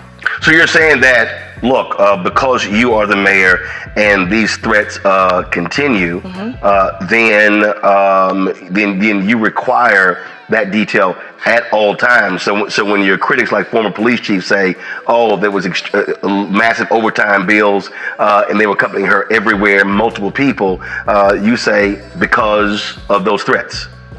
Yeah, it's plenty of threats. We got it documented. So it's not we're making it up. It's certain things that we have been showing the public, telling the public, but it's up to people on what they believe. Have you also filed anything with the state police? Yes, we have. With several different agencies. We give them all the documents, which I think you have some of them, and we show them the threats. We show them the arrests. We have all kinds of things that go on that the public don't even know about as relates to threats to even staff. That's how bad it's gotten. People just pull up at Village Hall and come in and threaten. What they do to anybody? They came to work for a job. And it's sad because there's so many shootings and things going on. People mental is off. She said what they do to anybody because she knows she done a lot to everybody. So you have to be secured. If you're not, then anything can happen. So I hate that people looking at it so lightly, like they don't see what's going on. Look what just happened in that church. You don't know when is when. You don't know. Lakewood Church in Houston. Yes. Girl, it's sad. Okay, so we gonna talk about that one day, but I feel no sorrow for Joel Osteen. I feel sorry for the people in that church who were victims of what happened. I haven't even done a whole lot of looking into that one yet. But Joel Osteen is a crook. I think his wife smacked a poor stewardess on a flight. Those are horrible people. Are we surprised that happened? Are we supposed to be? So what do we do? And it's said that we have to debate over it when it's already budgeted for, when it's already in the CBA. It's already there. So why are we having a conversation about something that's already allotted? Something that already was done in the past? When you mentioned $15,000 in grants brought to the city, what does that involve?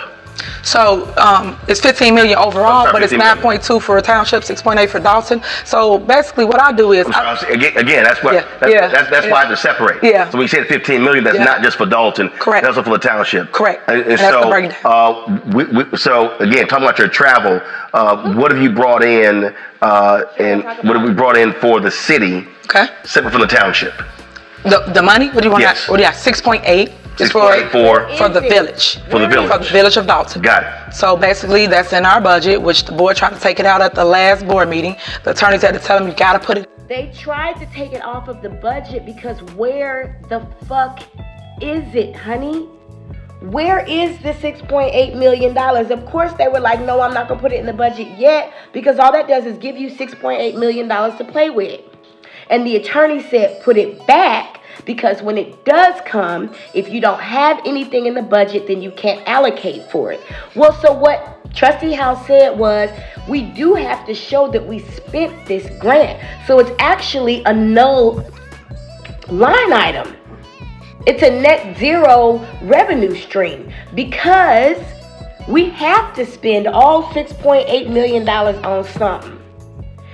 So we don't have it. It doesn't really mean anything to add it to the budget. If it comes, we spend it. If it doesn't come, we don't. But the attorneys, who I'm not quite sure I trust, because everything they say benefits what Tiffany Henyard wants. They never correct her, call her out, or make her change her mind.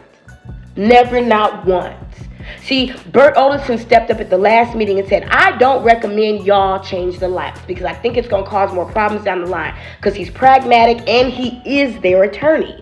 He's the attorney for the village of Dalton. So his job is to see what's best for the village of Dalton. And he made a recommendation that was adverse to what the trustees wanted to do, out loud on the record. You never hear her, the mayor's prosecutorial attorneys do that. And the only reason the attorney said put it back in the budget is because when and if that $6.8 million does come after Tiffany gets her taxes, okay? When that money does come, if it's not in the budget, they won't be able to use it. It will be illegal to use it. That's the only reason the attorney said put it back. But there is no proof. That meeting was in February. But that conversation has been going on since about December. Okay? Or maybe November. So that wasn't a situation where she was right. Because we still don't know where that money is. Because the money additional resources that you brought into the city. Into my city. From what? State, federal? Yes. What? Okay. Yes. So now you just wait till the money trickle down. We got $1 million that should hit in the next month. For reimbursement. It's for reimbursement. So it's all kinds of ways you get money, but you have to be in the room. You have to be in the place. People always talk, but if you never leave this space, how do you know what's out there? How do you know what to get and come back and recreate it in your space? That's what I do. I go and I see what other towns are doing, and I go and sometimes I might mimic and I might put my own sauce on it. And what I mean by my own sauce, I might use my creative vision and say, okay, they had slide right here. I might want to do a slide, but a water slide, or I might want to do a run through slide. Like, it's up to you. That's what. Does she think this is like Monopoly? I don't know of mayors who build a town. I know of mayors who call in a consultant or a team or have an urban planning director or something like that, and their job is to build the town. But I don't know of mayors who say, yeah, I want a water slide here, and I want a bank there, and I want a Chick-fil-A there. What the fuck is this? The youth is about, and I think that's what the problem is. Our community, our nation, they need hope. They need something to believe in. I am the beacon of life of the soft land. Shit. I will redevelop the soft land no matter what they say. They can keep on talking. Yeah, can you help me? Is it the soft land? Because I always hear her say the soft land. Is it the south land or the south land? I don't know. You never know. Throughout the whole controversy, I've still been doing that. I've been building an ice skating rink, a roller skating rink, outdoor, bigger than Rockefellers. Did I get any news play on that? Nothing. Nothing. It can't be, and that's why I want people to ask themselves, how is it that the news just write all negative things about this woman? All negative. She did not one thing correct, not one. Not one. Honey. That's how you know when things are going left. That's how you know when everybody here is involved. Because I do a lot. Okay, so then let's go back to the attorneys. How is it that the attorneys never have an open mic recommendation that's adverse to what she wants to say? Everything she wants to do is okay and legal? Y'all, we watched a video this morning where her attorney, Tiffany, whose name is also Tiffany, I'm not going to say nothing about the name because I ain't never met a Tiffany I could trust, but let's continue. Her attorney sat there and watched her tell Dane Placco that her name wasn't on the charity, that was not her charity, that just was some shit some people put together because they were fans of her. Although she got a YouTube channel with 78 people, a Facebook, everything, nothing on her social media is popping. You know, she's not verified anywhere. She's not a name. She don't have a street named after her or nothing. So the fact that people got together and just made a charity for her is a ridiculous idea. But her attorney sat there and watched it and didn't say a word, didn't whisper in her ear, shut the fuck up, or nothing. A lot of positive things. I got a mental health tour that we go into the schools and we talk directly to the kids. And because I look like them, because I can go on their level and I dance with them, talk to them, because I do those things, they talk to me back and they tell me they're dealing with mental illness. And I've gotten several families help by just going into the school, doing what I do, being me. Have you ever seen a video of her interacting with a child? Because I have. It's very Umar Johnson, not in the same aggressive way, but in the narcissistic way. You can be just like me. You can be me. I'm who you want to be. When you grow up and you look at your life and it is successful, it will look like mine. And she talked to that kid and never shut up and let that child talk. She sat there and talked to that child for about 2 or 3 minutes about who she was and how awesome she was and how much that child was going to be just like her and could make it. You could be just like me. Did you know that? You can. You can be a super mayor too. When you go home, I want you to say, I'm a super mayor. Like she literally did this. Never let that child speak. Never let that child respond. Never let that child say anything. And any of us who facilitated learning know we don't talk. If you're facilitating learning, if you want somebody to understand something, you don't. You let them say back to you what their needs are, what their interests are, and then you facilitate the learning from there. She sat there and bullied that child into wanting to be like her. And she's saying kids tell her about the mental illness. What kids tell you about mental illness? Ain't no kid telling you about no helping people, but they don't tell y'all that. But I film it and I broadcast it on our social medias, on our websites, and I talk about it in my mayor's report at my board meetings. Because I want people to see what it is I do. Judge me for the work, because no matter what, my work speaks for itself. They can say whatever, but my work gonna speak. Speaking of that, you announced you're launching something on Spotify and YouTube. You got time for that between? You could tell Roland Martin knows she lying, but he ain't gonna say nothing because number one, the check may not have cleared yet. But you can hear as this interview starts to wrap up his lack of respect for her, his lack of enthusiasm for her. And I have seen his panel go harder on other people before, for the record. The mayor of a city and then also supervisor. You got time for that? Well, yes, I do, because it's basically just filming my life in a sense. It's me talking to you, for instance, answering questions. Let me talk to you about this podcast for a minute, because that podcast was originally in the budget as a podcast for her and the trustees. Kind of like an off-the-record conversation that they could have every week to share with you the things that are going on in the village and their thought process and their conversation. It wasn't going to be as formal as the committee of the whole. It wasn't going to be as supposedly formal as a board meeting. It was going to be more like a chit-chat about what's going on. That podcast name has changed about 2 or 3 times, and now it's all about her. And I guarantee you, this is that budget. This is that media budget. I think there's about $12,000 in it, if I remember correctly. But this is that budget She's using taxpayer money to talk about herself and defend herself and campaign and promote herself. And all we're doing is just putting it in a platform like you have here, so people can learn for themselves, get the evidence, because all we're going to do is upload what I'm saying to you, whether it's the ordinance, whatever they talking about, and prove it to them. Like I do in my board meetings, I show. Well, you do remember Dr. Nikita Cloud said that when a business was trying to do something, there were 3 ordinances attached to it. There was a falsified ordinance. So what she's telling you right now, because I told you she is affiliated with people who fake documents. Keith Freeman is one of them, not allegedly. No, it's been proven. He has a record too. We're not going to sit here and act like this man did not forge the documents that were presented in court to say that the trustees received what they never received. We're not going to sit here and act like that. So if she's saying she's going to upload documents, then where are they? Why haven't you presented them to this date? Why is it that you told the Board of Trustees that you had a document full of yellow highlights that said they changed the credit cards, but that document still hasn't been produced yet?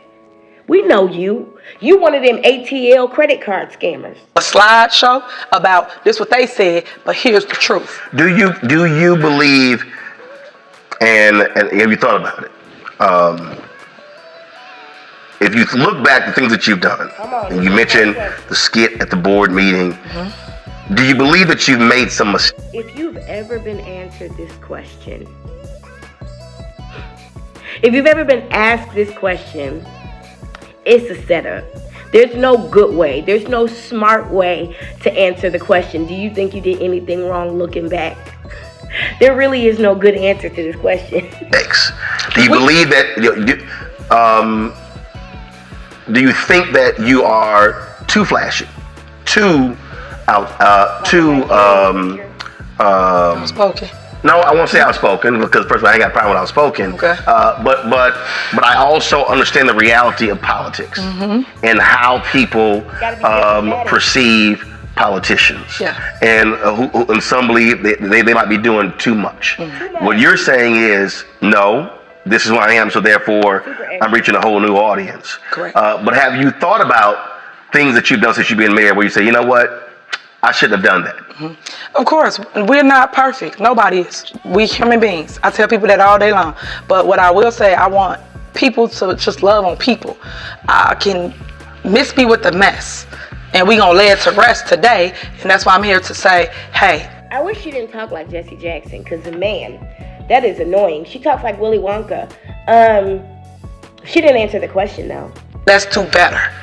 And all I could do is do this when I have a conversation with the mayor, and I ask them, how do you feel? Meaning the residents, because they are my voters. No, them the ones that I have to answer they're to. not And they'll residents. tell me, like how you asking, do you think you should have did this different? Yes, a lot of things I should have done different or could have done different. But guess what? You have to try. And then when you try and it's a mistake, guess what? It's not too late. That's why I talk to the kids. Now you go and you fix it. What matters is how you come out of it. Because we're going to go through it, but we need to grow through it. And I tell my kids this all the time, and they are understanding that. It's almost like second chance programs, things of that nature. Yeah, your kid made a mistake because you don't know who it could be. It could be your kid. Your kid could be at the wrong place, wrong time, and get the same sentence as somebody else. But are you going to throw your baby away? No, because the kids come right back in our communities that live with grandma, granddad, everybody that's in that community, and they need a job. Let me just remind you, the question was, could you have done anything different? Were you too extra? Were you undiplomatic, or whatever the word is that should communicate that? Could you have been more polished, more professional? Could your demeanor have been more respectful? Could you have been more upfront and honest? That was the question. These are the answers. So how do we help them? We can't throw them away because they made a mistake. That's called life. It's called testimony. It's a test. So you've got all this dissension, all this rancor. You've got the lawsuits going back and forth. All it's doing is wasting time, money, energy. Correct. How do you resolve this issue with with your trustees? 2025. That's a whole year. It's a whole year. But I lasted 3 years of all this back and forth, and I think the residents are tired of it, and I think they see it for what it is. Smear campaign. All right. Mayor Henyard, we appreciate it. And we'll see what happens next in this ongoing saga. Okay. All right. Thanks so much. Thank you so much for having me. All right. Gonna go to a break. We'll be right back. Shut up, Roland. So we're going to go to immediately, thank you for hanging in there. I know this is long, but we're going to go immediately to the next video where we look at his fact check. And I have seen most of this video while I was washing dishes this morning. So I talked to the TV from the kitchen, yelled and cussed him out. So hopefully I'll be of a better demeanor now. But we'll see. I don't like liars. You know, one of the hardest things we learned in broadcast school, Roland, how to release a retraction. I've had to do retractions on this show before. Remember when I had to retract my statement that Cassie was still waiting for the legal proceedings with P. Diddy? I wasn't aware at the time that she had settled with him within 26 hours of her releasing the demand, basically. I wasn't aware of that, but as soon as I found out and I came back to y'all, I let you know. I think it was the very next day. And I didn't put it at the bottom of my show, at the end of my show, like you do in a newspaper or on a radio station or some shows. I actually said it during my opening announcements. I made it very plain and very clear that I had made this mistake. Roland, you owe a retraction. This fact check is good, but you ain't telling stuff. If you read your comments, you'll find out that people knew more about this than you as your audience, which sometimes does happen, but not in this case. These things that you're telling us, you're not saying, I knew this already and I let her hang herself. I already knew this information, so I asked her the questions to lead her to lie in front of the feds. No, bitch, you found this out after. And that is shameful. And how dare you tell these people they ain't never reported on nothing, so they can't criticize you. You don't seem like you ever reported on anything. You don't come across as an experienced journalist in these moments. Let's be very clear. You need to go back to basics. And the first thing you do is research. So let's take a look at it. The accusation comes to All right, folks, last night on Roland Martin Unfiltered, I talked to the mayor of Dalton, Illinois, in an exclusive interview about a variety of allegations against her. She's got national attention, a lot of critics out there with regards to how she's operated as the mayor of Dalton as well as the supervisor of Thornton Township. One of the issues we talked about was this charity, Tiffany Henry Cares Foundation. Here's what I first asked her about the foundation. You have a charity that from the Attorney General's office is, I understand they sent a cease and desist letter to your foundation. I don't know nothing about that. I'm not crazy. I'm not. You have a Tiffany Henry Cares, your foundation. So the Attorney General's office hasn't reached out to you regarding your foundation. So I want to set the record straight. I don't have a foundation. I am a supporter of anybody that's struggling with cancer. My mom had breast cancer, and I'm always push anybody that has that. If someone uses my name to push their charity, or if you say this is Tiffany T-shirt, people gonna buy it. Because right now, consider what? Clickbait. People make money off of my name by views. So you just say my name. You said you don't have a foundation. I do not. And that's Okay. why I tell everybody, go do your research. I'm not on anything. Okay. I followed that up a little bit later in the interview with this. So I'd asked you before we went to the break. I talked about again this charity and the Illinois Attorney General's office. This is from. And let me interrupt this real quick to say that I still haven't found that interview about that he did with Jason House. I would like to see it. If y'all know where it's at, let me know and I'll go find it. CBS affiliate there says that the accusation comes at the same time the Illinois Attorney General's office told Henry's charity multiple times in recent months to stop improperly soliciting donations because it had not registered with the state as required by law. And you said that's not your charity. Correct. Okay. So were you ever? So there was. So show the video here. I'm trying to understand this here. So this is a video of you marching with the charity. So what is this? So what they're not telling you is we literally walked to Springfield to create a bill to help anybody that suffered from cancer, whether it's the village of Dalton, Thornton Township, and then I increased it to the state of Illinois. And that bill will help people by giving them $10,000. And that's a bill that we actually are initiating, and we're still working on it. When I went through the Republican states, the Republican areas, we didn't have any issue. Everybody was on board because everybody is suffering from cancer or know someone that passed or is actually going through it. So that was the whole purpose of the walk, to basically bring awareness and bring people together. That's what the whole purpose of it is. But if you had, so there were folks with signs saying Tiffany Henyard Cares Foundation. Who was that? What do you mean? It's everybody. Everybody was there. No. What I'm saying is, what is the Tiffany Henyard Cares Foundation? You said it's not affiliated with you at all. Correct. Well, what is it? So someone made up a foundation. They named it after me, and they like my work that I do in the community, and it's called Tiffany Henyard Cares. So we all went. But they weren't registered. Have you contacted them and told them you can't use my name improperly? Well, my lawyer's handling a lot of that stuff, so all I can tell you is that I'm not the one on anything. That's the only thing I can tell you right now. So I'm just trying to answer to the. So you're saying there's a foundation that's not registered, but it has nothing to do with you? Correct. That's true. Okay. That's so you're true. not aware of any of the work that they've done, money that they've raised, anything along those lines? Correct. Okay. Okay. So she said in the interview that the foundation was not hers. That's what she told you. This is from a council meeting. I'm doing that I'm really, really big on, that's dear to my heart, is I'm real big on a cancer foundation. I have created Tiffany Henyard Cares Foundation, and what that entails is helping everybody within the 7. Now, hear what I'm going to tell you right here about this. Based on what I see in front of me, this video is from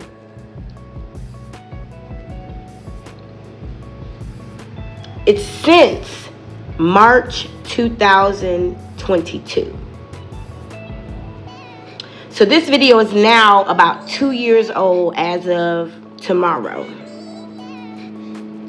Why didn't he know this before his interview last night? Because this data is 2 years old. Mind you, the Thornton Township does not show any of their meetings on YouTube anymore. They don't put any of their videos up. Not live, not videos, not nothing. So it must be some really crazy stuff going on there. But Roland, because now we're talking about you, for real, for real. You know, you probably should have just not said nothing, honey. Your arrogance, homie, we've talked about it before. Your arrogance, sir, is crazy. It just makes you dig deep. You have a improper relationship with your root chakra. Okay? You have a very weak ego in which you don't know how to receive correction. Okay? And sir, this just made you look worse because all of us have seen this.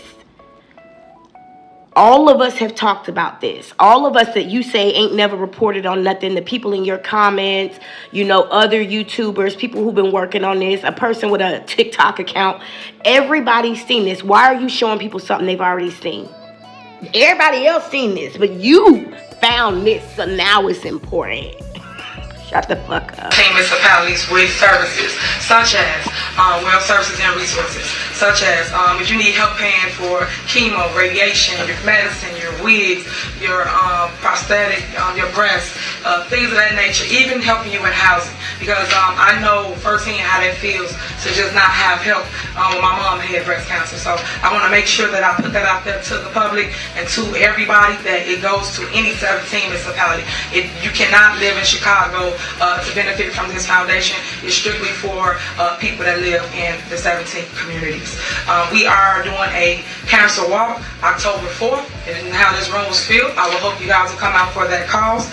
We will start right at Food for Less parking lot. We will walk west, going across the Unity Bridge, and we will walk 15 miles. So anybody that's up for the challenge or that feel they can make it, please show up. You can walk, ride, or drive. And yes, we got bikes. We have motorcycle clubs. We have all kinds of people that is joining us in this movement because you never know when you need this resource as well. So always be about the cause. Last but not least, even though I know we got another meeting, the kids' Halloween dance party will be Sunday, October. So now I'm confused.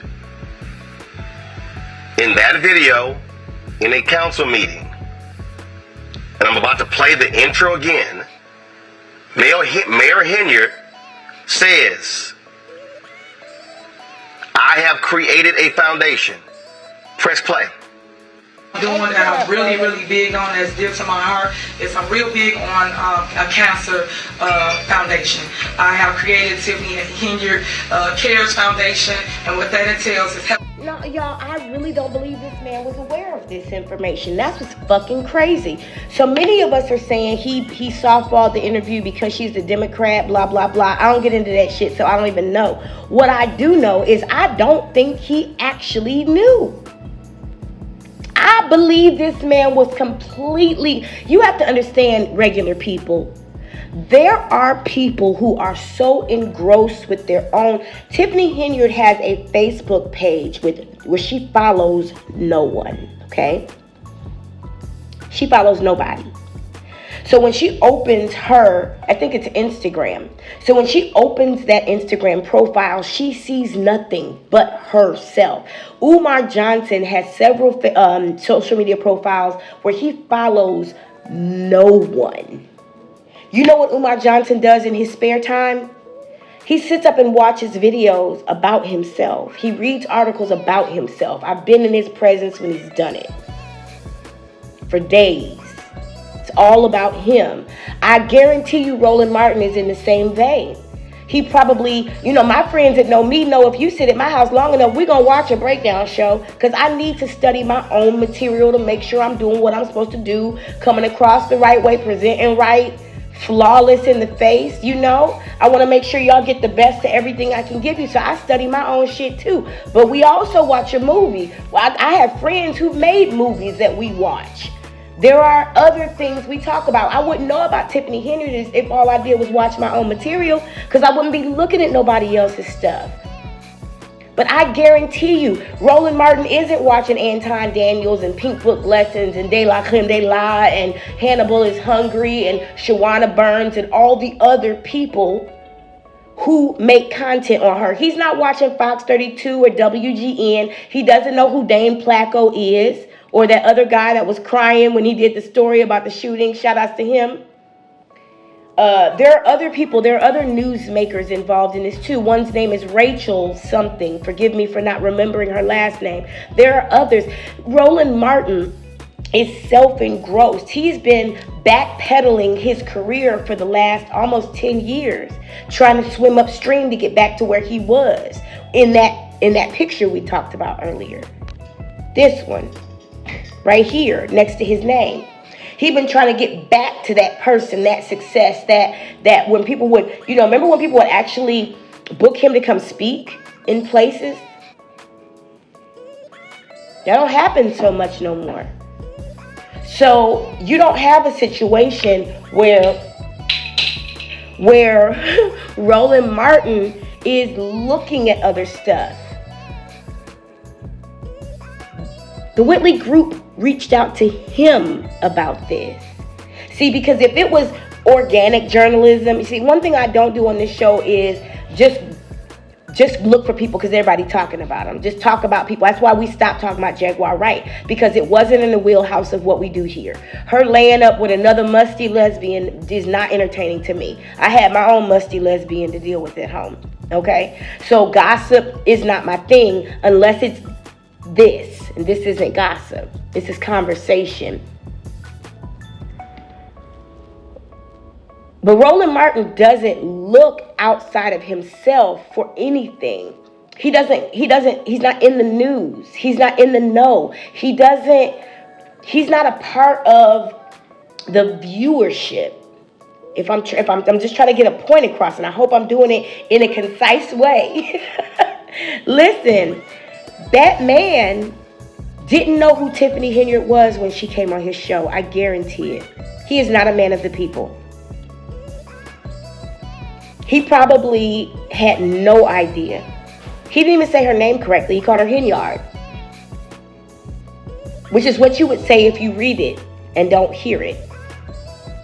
There are other YouTubers, most of them being white, who I've heard call her hen yard when they first start talking about her. And then as they get into the subject and continue to talk about her, you hear them change the pronunciation of her name to Henyard because they're hearing it. They're doing their research. They're building a relationship with the material about her. So they're hearing her name spoken correctly. Roland Martin is not aware. I'm disappointed. Not just as a person, who's been through the same training that he's been through, not even close to the same experience. I've never been in the rooms Roland Martin has been in. I've never sat under the people who developed him. I wish I could have. But he's had way too much opportunity to fuck this up. To have fucked this up. It was obvious that we talking about the first being tomorrow, because we got to take care of things on the first. So here go a last minute story to seal out the month so we can get them books clean, pay our staff, the interns or whatever. This was literally a money grab. Not only did he get money from the PR firm, I suspect, but he also got money from the views. You understand? Not a lot so far, but you never know how good it can do. He's done better on this video than most YouTubers have done on any work that we've done about Tiffany Henyard that was actual and factual. But he's using material that all of us have used. Some people have been talking about this woman online for over 2 years. And these videos are 2 years old. And I'm disappointed that this grown-ass professional man who sits on a platform every day called Unfiltered never knew who this person was and is now fact-checking it like he gonna check her. Bitch, I'ma check you. Everybody. So she says, Stop sitting like I have that. created. Why he sitting like that? Like he got some place of authority. Shut the fuck up and sit back and humble yourself. The Tiffany Henyard Cares Foundation. We pulled the article of incorporation. Pull it up. Oh, you did? Now, when I asked her about this, You mean the same articles of incorporation we saw, I think it was, where did I see those? I'm forgetting now. I've done so much in the last couple of days. I've done so much research in the last couple of days even. I forget exactly where I saw these articles of incorporation. They were not redacted, and all of those addresses lead back to the village. They're just different variations of the same address. And the address for the whole freaking foundation is fake. It doesn't even exist. Did you do any research on that, Roland? This document is old. This document is from 2022. she said, someone made up a foundation. Okay, someone. Here's the problem. Here's the problem. The registered agent of the foundation is a Keith Freeman. What? We would have never known if you didn't tell us. Keith Freeman works for the city of Dalton. What? What is If you look at the boards of the directors, there are 5 people. Tell us. Kamal Woods, Her boyfriend. Pamela Earhart, Carmen Carlisle, William Moore, Cheryl Schranz, S-C-H-R-A-N-Z.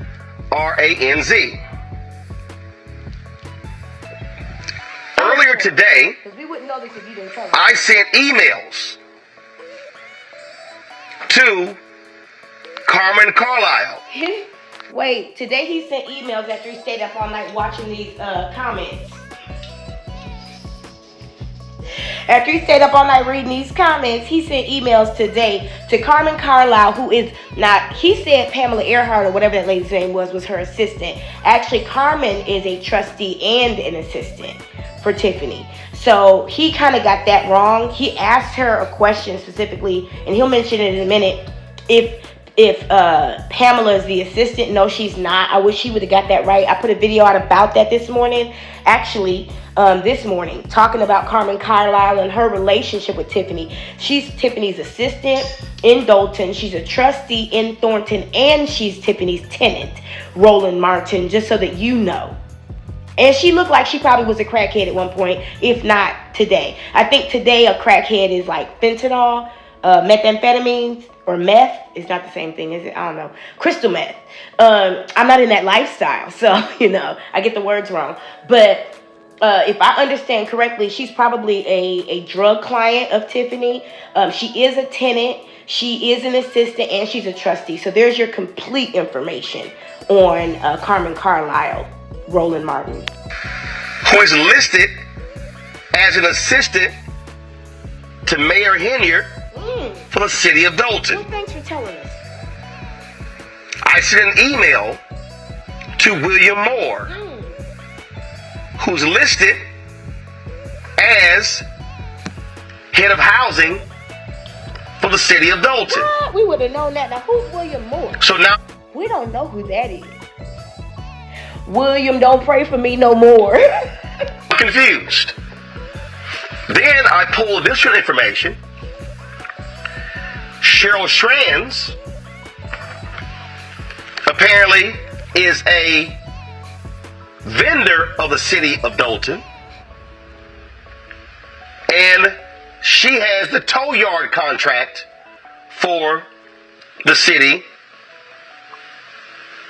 of Dalton. Thanks for telling us, Roland. Again, this is where I'm confused. I'm so sorry, Howard, that he wore this sweatshirt during this interview. He shouldn't have. He should have worn a dunce cap. So, I also sent an email You did? to James Farrell, who is the head of communications for the city of Dalton, asking are Dalton city employees listed below involved in the Henyard Cares Foundation board? Is that the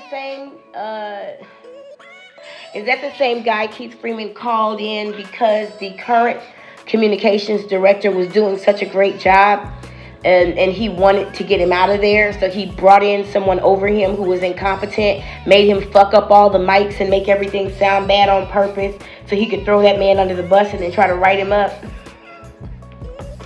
That's the same communications director who has little to no experience and didn't even know how to work a Zoom? Is that the same one? This one. No response. Moore didn't respond. Nope. Carlisle didn't respond. Well, see, and if you had been researching this, Roland, you would know that they can't. Their boss, Tiffany Henyard, has told them if they respond to your emails, they will get fired. Okay? So they are not going to put themselves at risk because what else could they do? She purposely hires incompetent people and then overpays them to buy their loyalty.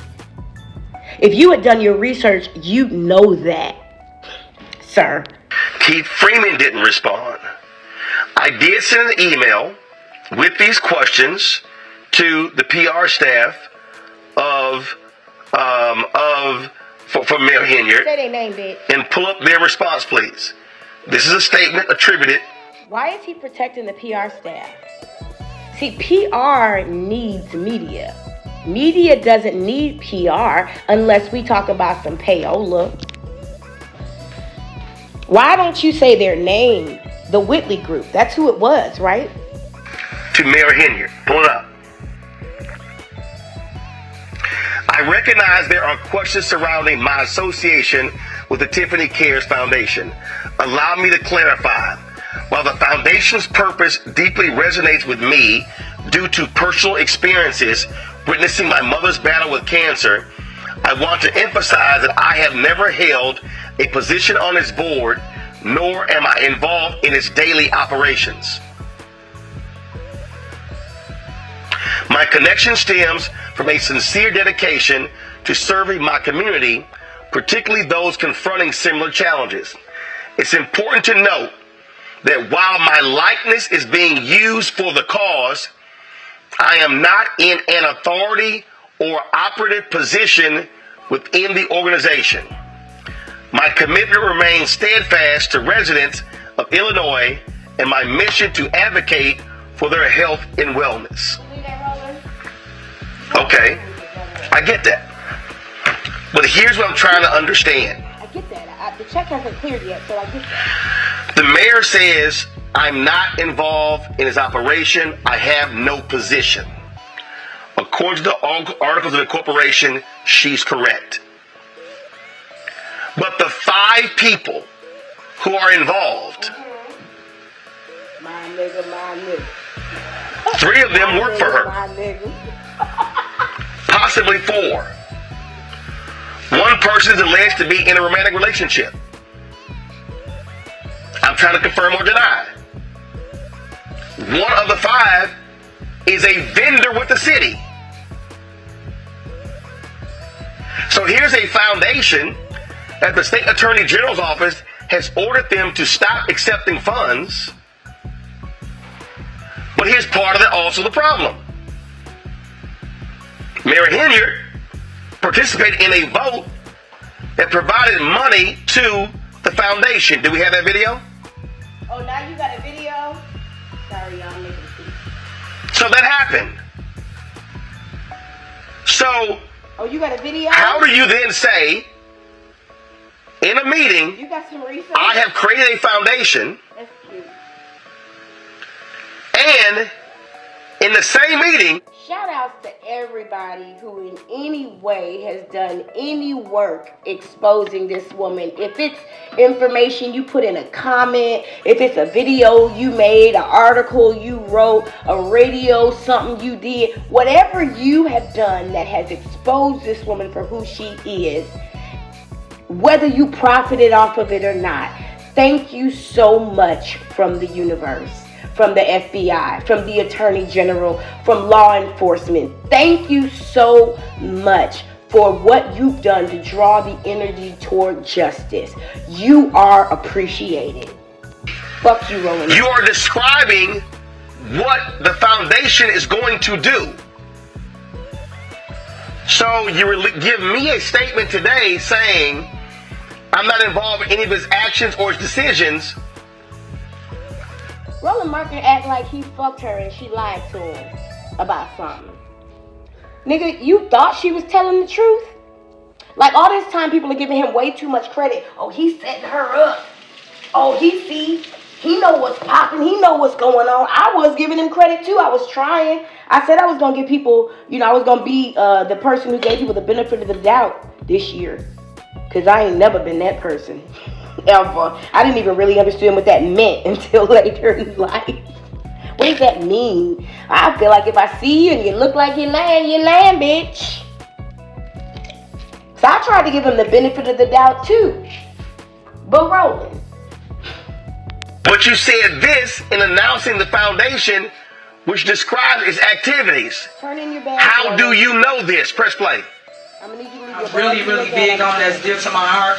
I'm real big on a cancer foundation. I have created Tiffany Henyard Cares Foundation, and what that entails is helping everybody within the 17 municipalities with services such as well services and resources, such as if you need help paying for chemo, radiation, your medicine, your wigs, your prosthetic, your breast, things of that nature, even helping you with housing, because I know firsthand how that feels to just not have help when my mom had breast cancer. So I want to make sure that I put that. How come Roland didn't ask her if she vetted the people who started her foundation, if she's ever witnessed them do any work, if she's ever met anyone that benefited? How come he didn't ask any of those questions? Because he got paid. Out there to the public and to everybody that it goes to any 17 municipality. You cannot live in Chicago to benefit from this foundation. It's strictly for people that live in the 17 communities. We are doing a cancer walk October 4th. And how this room was filled, I will hope you guys will come out for that cause. We will start right at Food for Less parking lot. We will walk west going across the Unity Bridge, and we will walk 15 miles. So anybody that's up for the challenge or that feel they can make it, please show up. You can walk, ride, or drive. And yes, we got bikes, we have motorcycle clubs, we have all kinds of people that live on that. So here's the problem that has not been clarified by Mayor Henyard. And I did respond to her people, and I said, this statement does not, First of all, the email that I sent, I said, I have some additional questions regarding the Tiffany Henyard Cares Foundation. I laid out and I said, my understanding is that Keith Freeman is the Dalton Village manager. Does Henyard have a personal relationship with Keith Woods? Is Pamela Earhart? Keith Woods? Who is Keith Woods? He means Kamal Harris. God damn, Roland, you are incompetent. Her assistant. Is Carmen Carlisle a trustee of Thornton Township? Is William Moore the housing director at Dalton? Listen, go back. Is Cheryl Schranz a vendor with...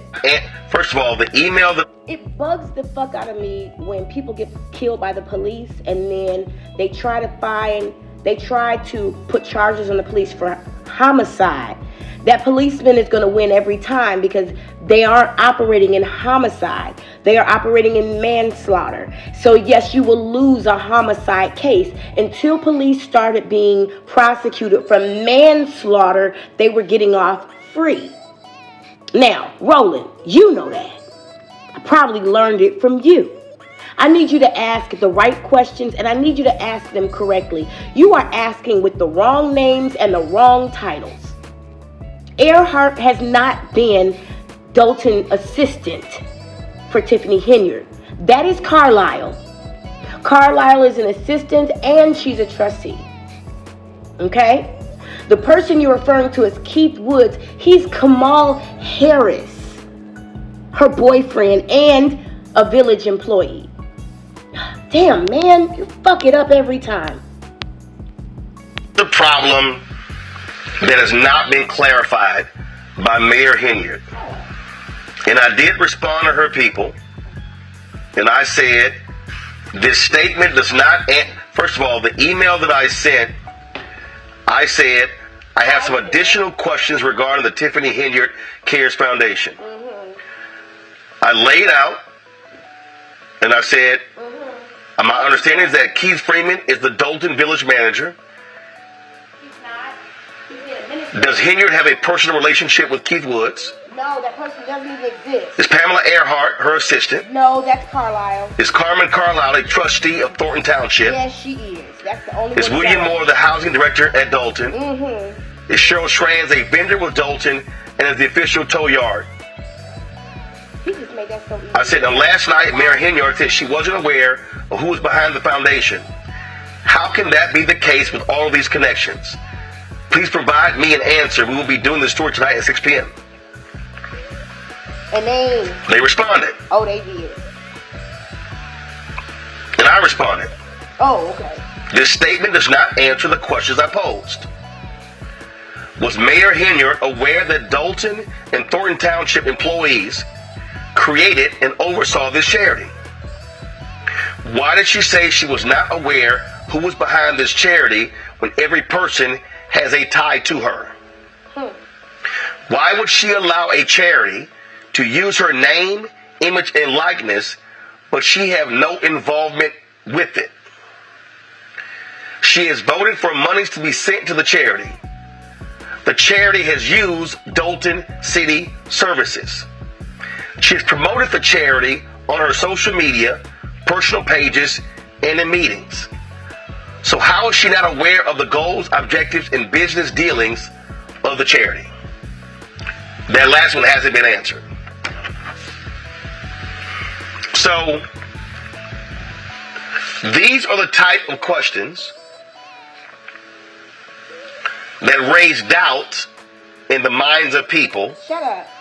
Regarding the veracity. No, you're the type of journalist that raises doubts in the minds of journalists to bring us what we need to know to make educated decisions.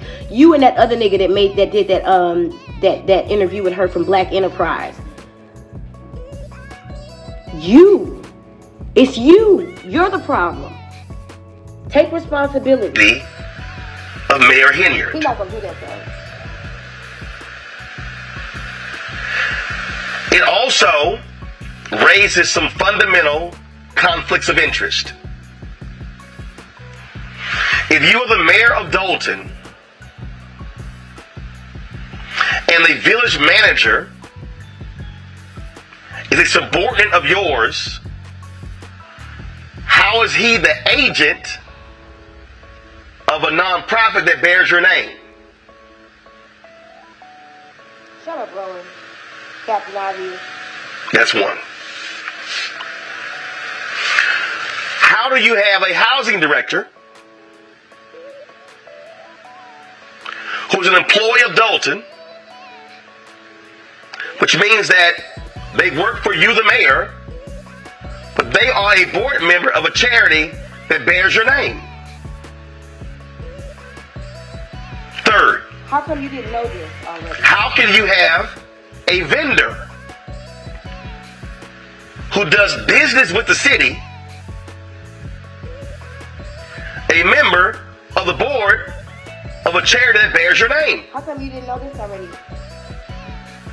All of this speaks to conflicts of interest that must be addressed. How can you receive payment or compensation to do an interview with somebody and not do research on them first? And how can you bring that interview to your people who know more about this person than you do, especially the level of things that have been done? How can you? How can you call yourself unfiltered? You're completely filtered. It is not simply to say, oh, I got no involvement. Respectfully, Mayor, you do. Respectfully, Roland, you do too. Because if you voted... Do y'all remember when we did the work on the Titan submersible accident and we looked at the CBS footage from 6 months before it happened, that basically said, oh, this thing is really weird. It may not be safe, but oh, it's an adventure. Let's go anyway. And they had more than enough information at that time to have said to us, the viewer, don't do this. Don't get on this shit. Don't make this a part of your bucket list because you will die. They had the information. And then after the man killed 3-4 people, and after he got paid and sent the cash apps to his wife, he killed these people in the ocean, and then CBS gonna come out and show us all the footage they had. Bitch, you're liable. You're culpable too. Roland Martin, you another one. I told y'all then, nothing comes on TV that isn't paid for. Nothing. And it was mentioned at the end of that article when we saw that the visuals degrade into a kaleidoscope. Yeah, I said degrade into a kaleidoscope, that this was all an illusion. They used footage from Ocean Gate, the company, to make it look like the adventure they went on doing that story, went all the way down to the Titanic and showed the Titanic. That was a lie. They used footage from Ocean Gate's website and never once said, this is Ocean Gate's footage. This isn't footage we have. The guy who did the story, you better be glad I can't remember your name. He said, and there it was. The bow. Remember? We showed them approaching from the right, but then the footage was from the left. When did y'all go around it, and why isn't that on film? But this news house, CBS, put out this whole beautiful story and laughed at it. Oh my God, you're using remote controls from a PS3. Oh my God. Never once in that story did they say this is a huge problem.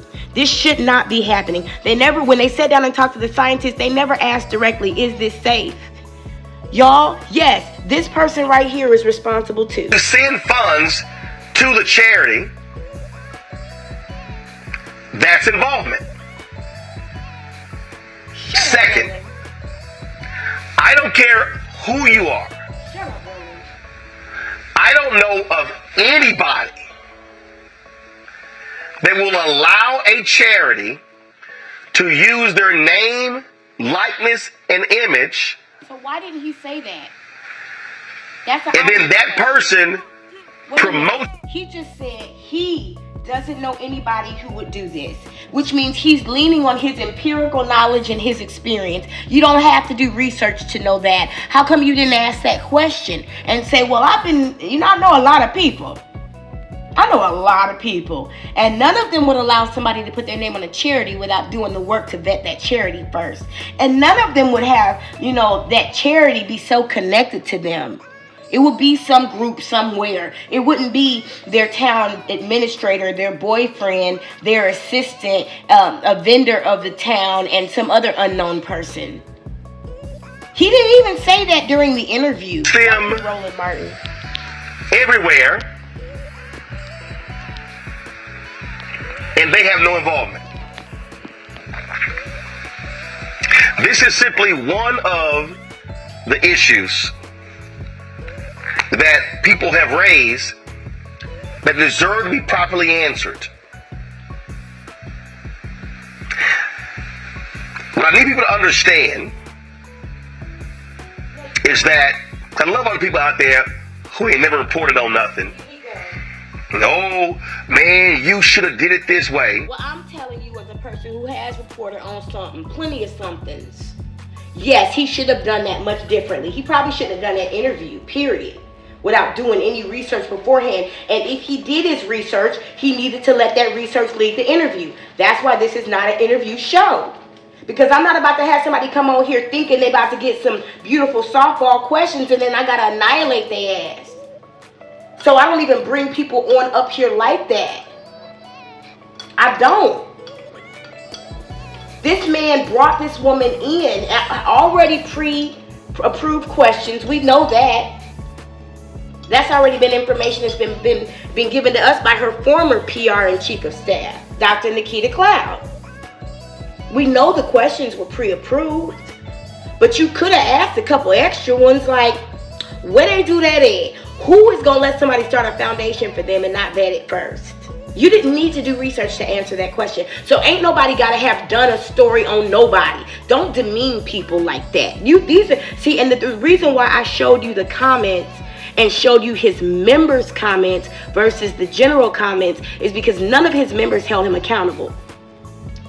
You don't see any of those member comments where they were like, Roland, you fucked up, nigga.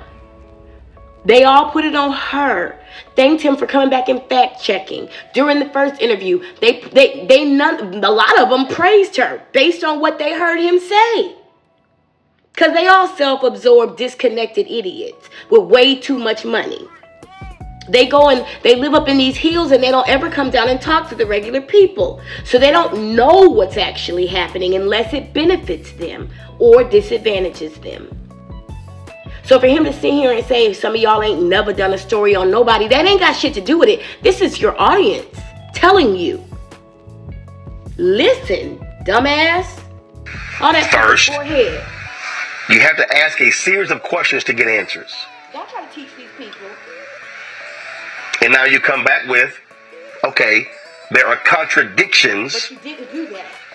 In the answer. Look at his face.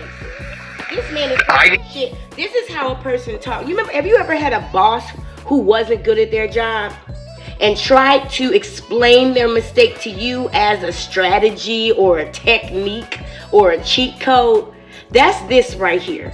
Mayor Henry and her team to come back and answer all of these questions. Not on camera though. You missed your opportunity. And I have some additional questions and I'm sending them. And the mayor said last night that there were bills at the city council purposely did not pay.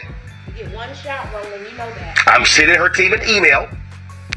Well, thank you. They're going to list several vendors that the council said. Who does journalism through email?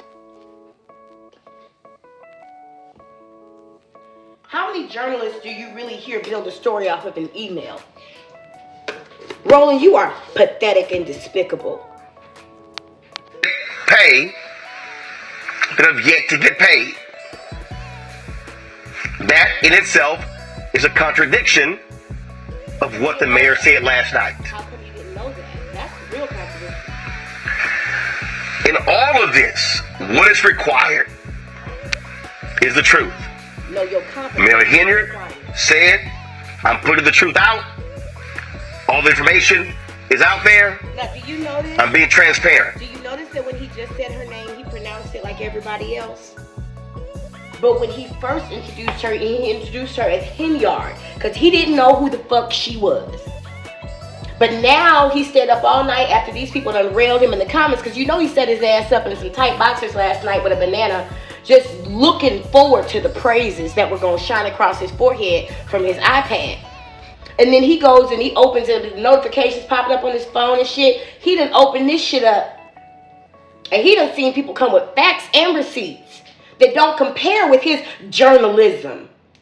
People who ain't never done a story on nobody know more about this subject than him. So now he had to go and hurry up and he probably had his assistants do some research. He probably had a production meeting this morning early, because narcissists want to meet with you early. Ain't no narcissist gonna let you come to work at a regular hour when they're in trouble. When a narcissist is in trouble, you gotta prioritize it. So I'm sure he had his staff meet 6, 7 o'clock this morning to put this thing together, and they informed him of who Tiffany Henyard was. Because who he knew, he thought he knew Tiffany Henyard. So do you notice that he's pronouncing her name differently here? Because now he's aware and familiar with who she is. Because now he's done his research. You dumbass. I will say right here, regarding this foundation, this is not transparent.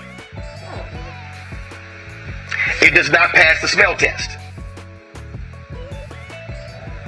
There is no way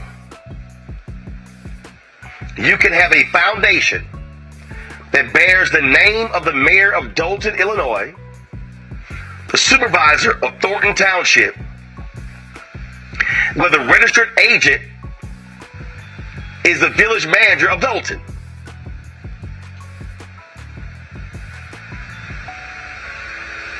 You cannot have individuals Thanks for holding them accountable, Roland. associated with this foundation. You're right. Who literally are working for the city that you are over. Yep. And the fact that he's upset is ridiculous. The fact that he has the nerve to have any passion right now and he's not apologetic. He has an issue. This was like when the lead attorney had that dude Zazuzu on his show over and over again, talk about he knew Shanquella, but he never came with a clear photo, a quote, a real piece of information. And all he really, see, what the lead attorney had helped him do was get a cash app and get some donations. I started to do a story on that, and I did a whole video on it, and I decided to keep it to myself. I was so disgusted. The lead attorney told my son, we got some straightening to do. Nigga, no, you have some apologizing to do. You never vetted this man, not once. And it took your audience to tell you he was full of shit.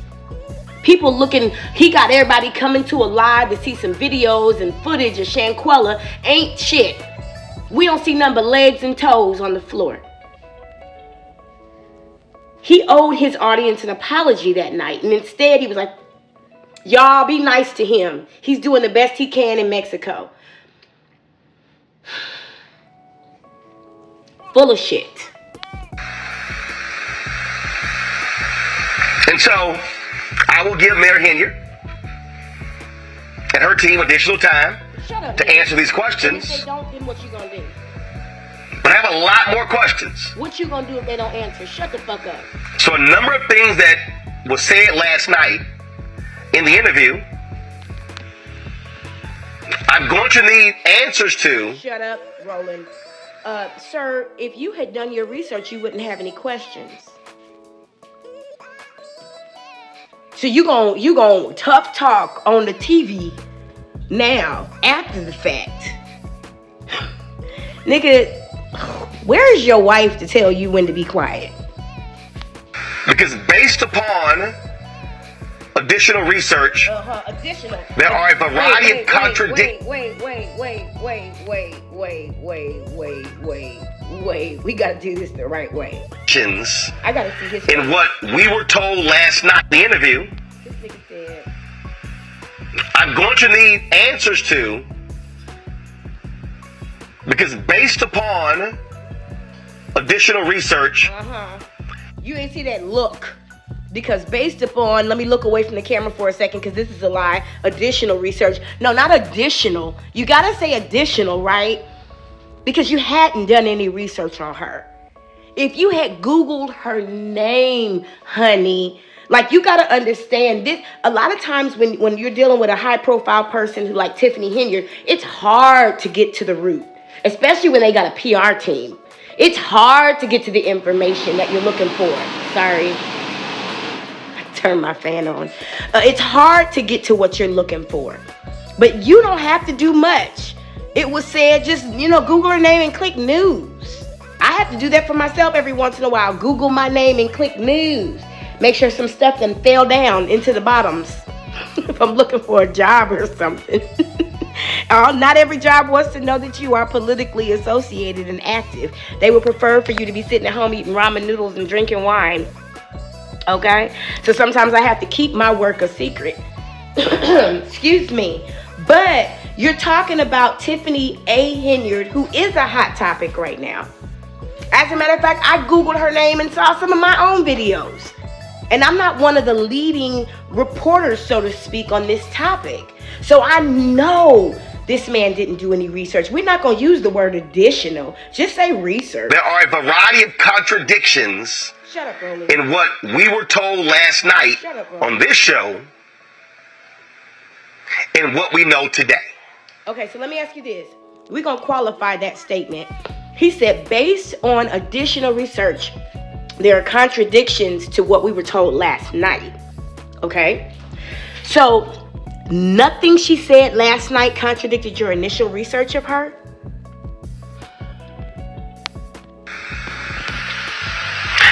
I'll let y'all know when we have more information. We won't hear no more information.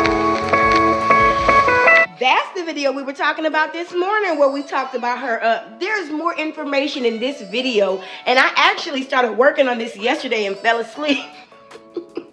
We're not going to watch it right now, but I do want you to take a look at it if you haven't yet, because Roland Martin could have done this little bit of research and gotten the information that he needed. I'm using a 2-year-old article, or maybe a year-old article, in this particular piece here. Something that was easy to find. I Googled one of the names of the trustees and found this article. He didn't do that. He ain't Googled none of the names of the trustees. He gonna ask Tiffany who they are and hope she tell him the truth. Anyway, y'all.